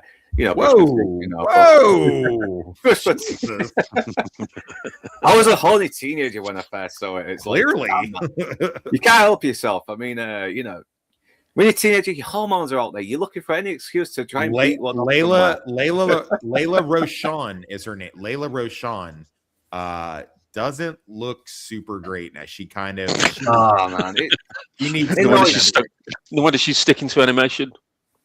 yeah, she's in animation for a reason, guys. Shame. Yeah. oh the hell!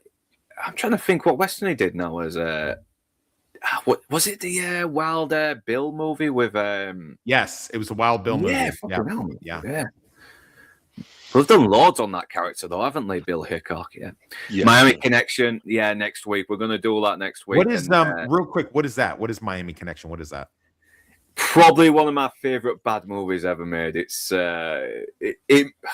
if I describe the plot, you're going to be wondering what the fuck are you talking about. It's really about this band who are also these Taekwondo students called Dragon Force, and they take on these ninjas who are also bikers smuggling cocaine in Miami. And there's no fucking plot. I mean, anytime there is a plot, it gets thrown out the window for fight scenes that seem to be done. They seem to know how to competently do Taekwondo, but they have no idea how to choreograph it on film. It's there's a few times where some actors miss the marks and have to switch places to get the marks right, and it's not edited out. It's on YouTube for free. I recommend you watch it. It's got Maurice Jones having this big overlong monologue about how he's worried about connected to his father, who is black and Korean, and it's one of the funniest bad acting scenes I've ever seen. Hey, pull up real quick. I want to know if you'd still go wank off to her now, what she looks like. Pull up Layla Rashawn from down below. All right, Layla Shauna from Gang Related. Okay. How do you pronounce it? How do you spell the last It's name? down. I put the picture down below in the thing. All right. It's all right then. Okay, man. Oh, Jesus Christ, man. Oh, no. Oh my god. Damn. She looks like melted ice cream. What the fuck? Oof. I know we get old a little bit, but fucking hell, you get women who are in the 60s who look after themselves. She looks like whatever spell she casted wore off like 5 years ago, or she looks like whatever deal she made with what. Like she's like, it was like, well, you're going back to the way you were, Layla. Wow. I mean, time has been very, very cruel to her. Woo. Right. Yeah, I hate Tam. It really does kill the boner. Time ain't on her side. Oh, you've already got the screenshots. Oh, thanks, man. All right, so yeah, I'll check them out anyway. And we'll do that next week. But God, man, Well, Miami Layla Connection Rashawn is will fucking always have gang related and boomerang, but yeah. unfortunately, you are one cheeseburger away from a fucking diabetic foot removal. Yikes! That she's got a fupa and a boopa and a saipa, and she's got all of that stuff. Holy crapola! What have you been doing? How is that the same person? I would assume a lot of Popeyes has been ingested into that. Yeah, I don't know. No bueno. Woo, Layla. Ooh, mama. I hate Tam. I really do. But like you said, we will always have gang related. We will always have the strip scene where she's dancing to "How Do You Want It." So yeah, I think we're going to call that a night now. But good stream, man. It was good to be doing this again. It's good to have people in the chat again. And RT always coming through with the super chats. I hope you can live another 50 years as well, because right now you seem to be funding my super chats as well as Toxic. So and Mr. I got the shout out. I was a little worried for a minute there. I was like, yeah, you better talk about all that money I'd be sending you, ho. Shit. Yeah, and I hope you do get that. Start doing that autonomy of the scene streams you're doing. Yeah, as well. I'm gonna get on. I'm gonna probably do one tonight. I think when I get off work for sure. But yeah, thank you for that. I gotta upload that actually. Yeah, and I always wonder if I could do a better intro, but if I manage to do a better one day, I'll send you it, because I never have any complaints, my friend. And now that I know that I can ship stuff overseas, you'll be getting the gold brick manuscript will be on its way to you soonish. Nice one. So yep, thank you everyone on the panel, Inside Man, Lord Toxic. So yeah, before we go, We'll be doing the Buffy stream on Sunday, and obviously Nielsen Ratings Tuesday. And I don't know if Losers Lounge is going to be doing anything this week. He's kind of been a bit quiet lately and busy, but Thursday, obviously, on tap. Next Friday, Miami Connection. I'll try and see if we can get a review out sometime this week. I don't know if I've seen anything. I'll probably do a catch-up live stream as well on some of the things I watched, because that way I will have to spend hours just doing one review and missing the others out. So I'll try and figure out a good schedule for that later during the week. So, Lord Toxic, anything you want to promote? Not really. When I get closer with the book done, I mean, I've been dicking around with Xbox a little bit lately. I've been, I figured out a way. I've been putting my thumb drive in my Xbox, and I'm able to record myself playing it. It's a 360, so it's been a little hit or miss, and then I can upload it to a live stream. So that's been pretty cool. Been having fun with some old games. Always up for, if it's on Xbox, I'm willing, and it's not past the 2010s. I can probably do it. I might get a new game system here soon, but it's like I said, it's very hit or miss. And yeah, we'll keep doing the Buffy and the on tap. I will be doing my next Anatomy of the Scene, or first. Well, I've already done a couple, but it's in my movie and TV reviews, so I'll probably switch it over when I make the new playlist. But the next Anatomy of the Scene, the first of the new playlist, will be on Groundhog Day, because I'm going to talk about that scene in Groundhog Day when Bill Murray realizes that he can't save the old man, because we shit all over that when we did Groundhog Day on Losers Lounge a couple years ago. We completely horrifically ruined that very heartfelt scene. And as you know, Groundhog Day is one of my favorite films, and I'm gonna be talking about that a little bit. So that'll be either Tuesday, I think. Tuesday for that. Yeah, look at that handsome guy. Look at him. I could because the fucking chat's blocking you as well, and I felt a bit bad, so I tried to see if we can get you in there and still get the chat up. So I'm not worried about it. But yeah, sorry about the loss. I did not realize my computer was set to restart at like 3-something in the afternoon, which makes sense because that's the least I'm. Boy, that's just horrific. That's nightmare right there. Okay, remove from stage now, and what's going on here? Can't seem to. Here we go. Got it down. There we go. Sorry about that. Still working this thing out a little bit now, but it's not been too bad. It's not. Thankfully, it's not been too much of a hassle. So yeah, cheers for that, Toxic. Inside Man, anything you want to promote? Before I do, actually, I just want to clarify that, sticking your thumb drive into your Xbox, that's not a euphemism, or is that some kind of code for something? No. All right. Okay. Just an actual thumb drive that holds actual data, and I can record myself actually playing. Just video games. Clear that up. Video games. So. Video games. What you mean, like Pong? Yes. Yeah. Yes. Yeah. I mean, that's yeah. I still play Pong. Yeah. I've no doubt. I have no doubt that that's true. Yeah. I have no doubt. Good old 70s game. Yeah. God bless it. Yeah. I mean, the only thing that I think I could really promote would probably be Slapdash. Really. I'm looking forward. I've heard of that. I've heard of that. Yes, Kansas City. I heard it was written by this novel. really. Apparently, some really unsavory guy wrote it, but I've heard that it's quite unsavory. Yes, I heard that it's pretty good. Yeah. So lots of sex, lots of violence, lots of intrigue, lots of use of the N word, the R word. Then it's definitely right up my street.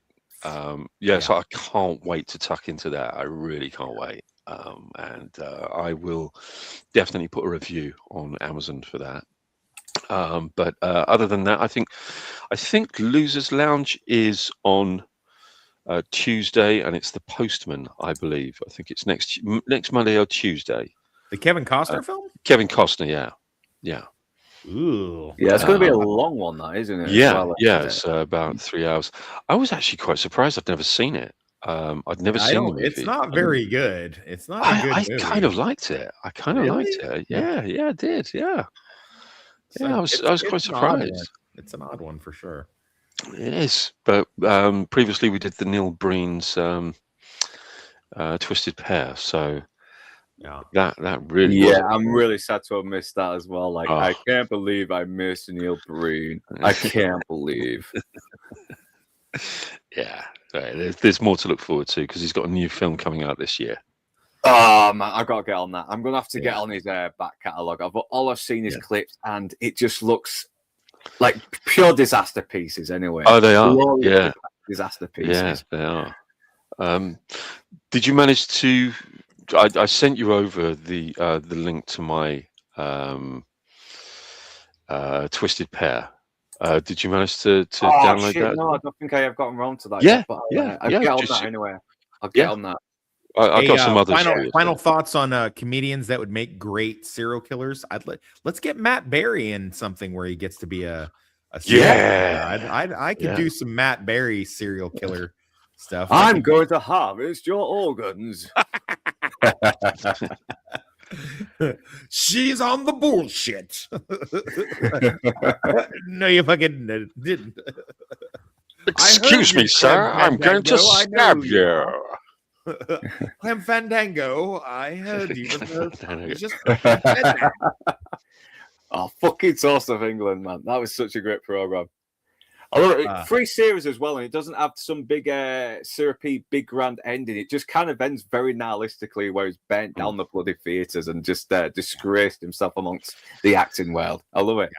Did you see the Toast of LA that he did? I ain't seen that one, no. Yeah, it's on the BBC iPlayer because the BBC bought it and they did their own series of it. So Toast of LA, that's on the iPlayer. I'll try and see if I can hunt it down on YouTube before they start telling me I have to have a license to watch YouTube. Because they're trying to do that in England now, aren't they? Yeah. Which is disgusting. Totally disgusting. Bro. Yeah, We got a lot of room here in Kansas. Come on out. Come on out over here. Yeah. Come on. Just bring it over here to Kansas. There's I nothing am you're looking. doing. I am trying to find word on the next fucking boat to Kansas. I am. Get your ass over here. I got a whole hotel here. Yeah, just make sure you got your passport and visa with you, because otherwise you're going to get iced. Nah, I wouldn't let that happen to you. I wouldn't let that happen to you. Hey, I'm gonna bounce. I do have to. I gotta hit the gym before work, so it's Friday night. See you guys later. Thank you for having me on. Yeah, have a good evening, mate. Peace and chicken grease, guys. Yeah, take care, man. You take care, we're mate. going to end there as well. So yeah, thank you, my great panel. Thank you, everyone who's on the chat. Anna Nielsen, we'll have to get you on one day. Wemmy Spoons, we'll try and get you on there as well. Drew Gordon, thank you for joining us. Rachel Rebel, Nick's always coming through for me. You are fucking star, man. RTNZ, thank you very much. And Mr. E. Who else? Who am missing? Because I don't want to shut up Matt as well. Yeah, thank you for coming on, Tony. I noticed Critic Al didn't come on and make a comment. I think he doesn't like us anymore. That's it. He's apparently his shit doesn't stink anymore. Now he's been on open bar.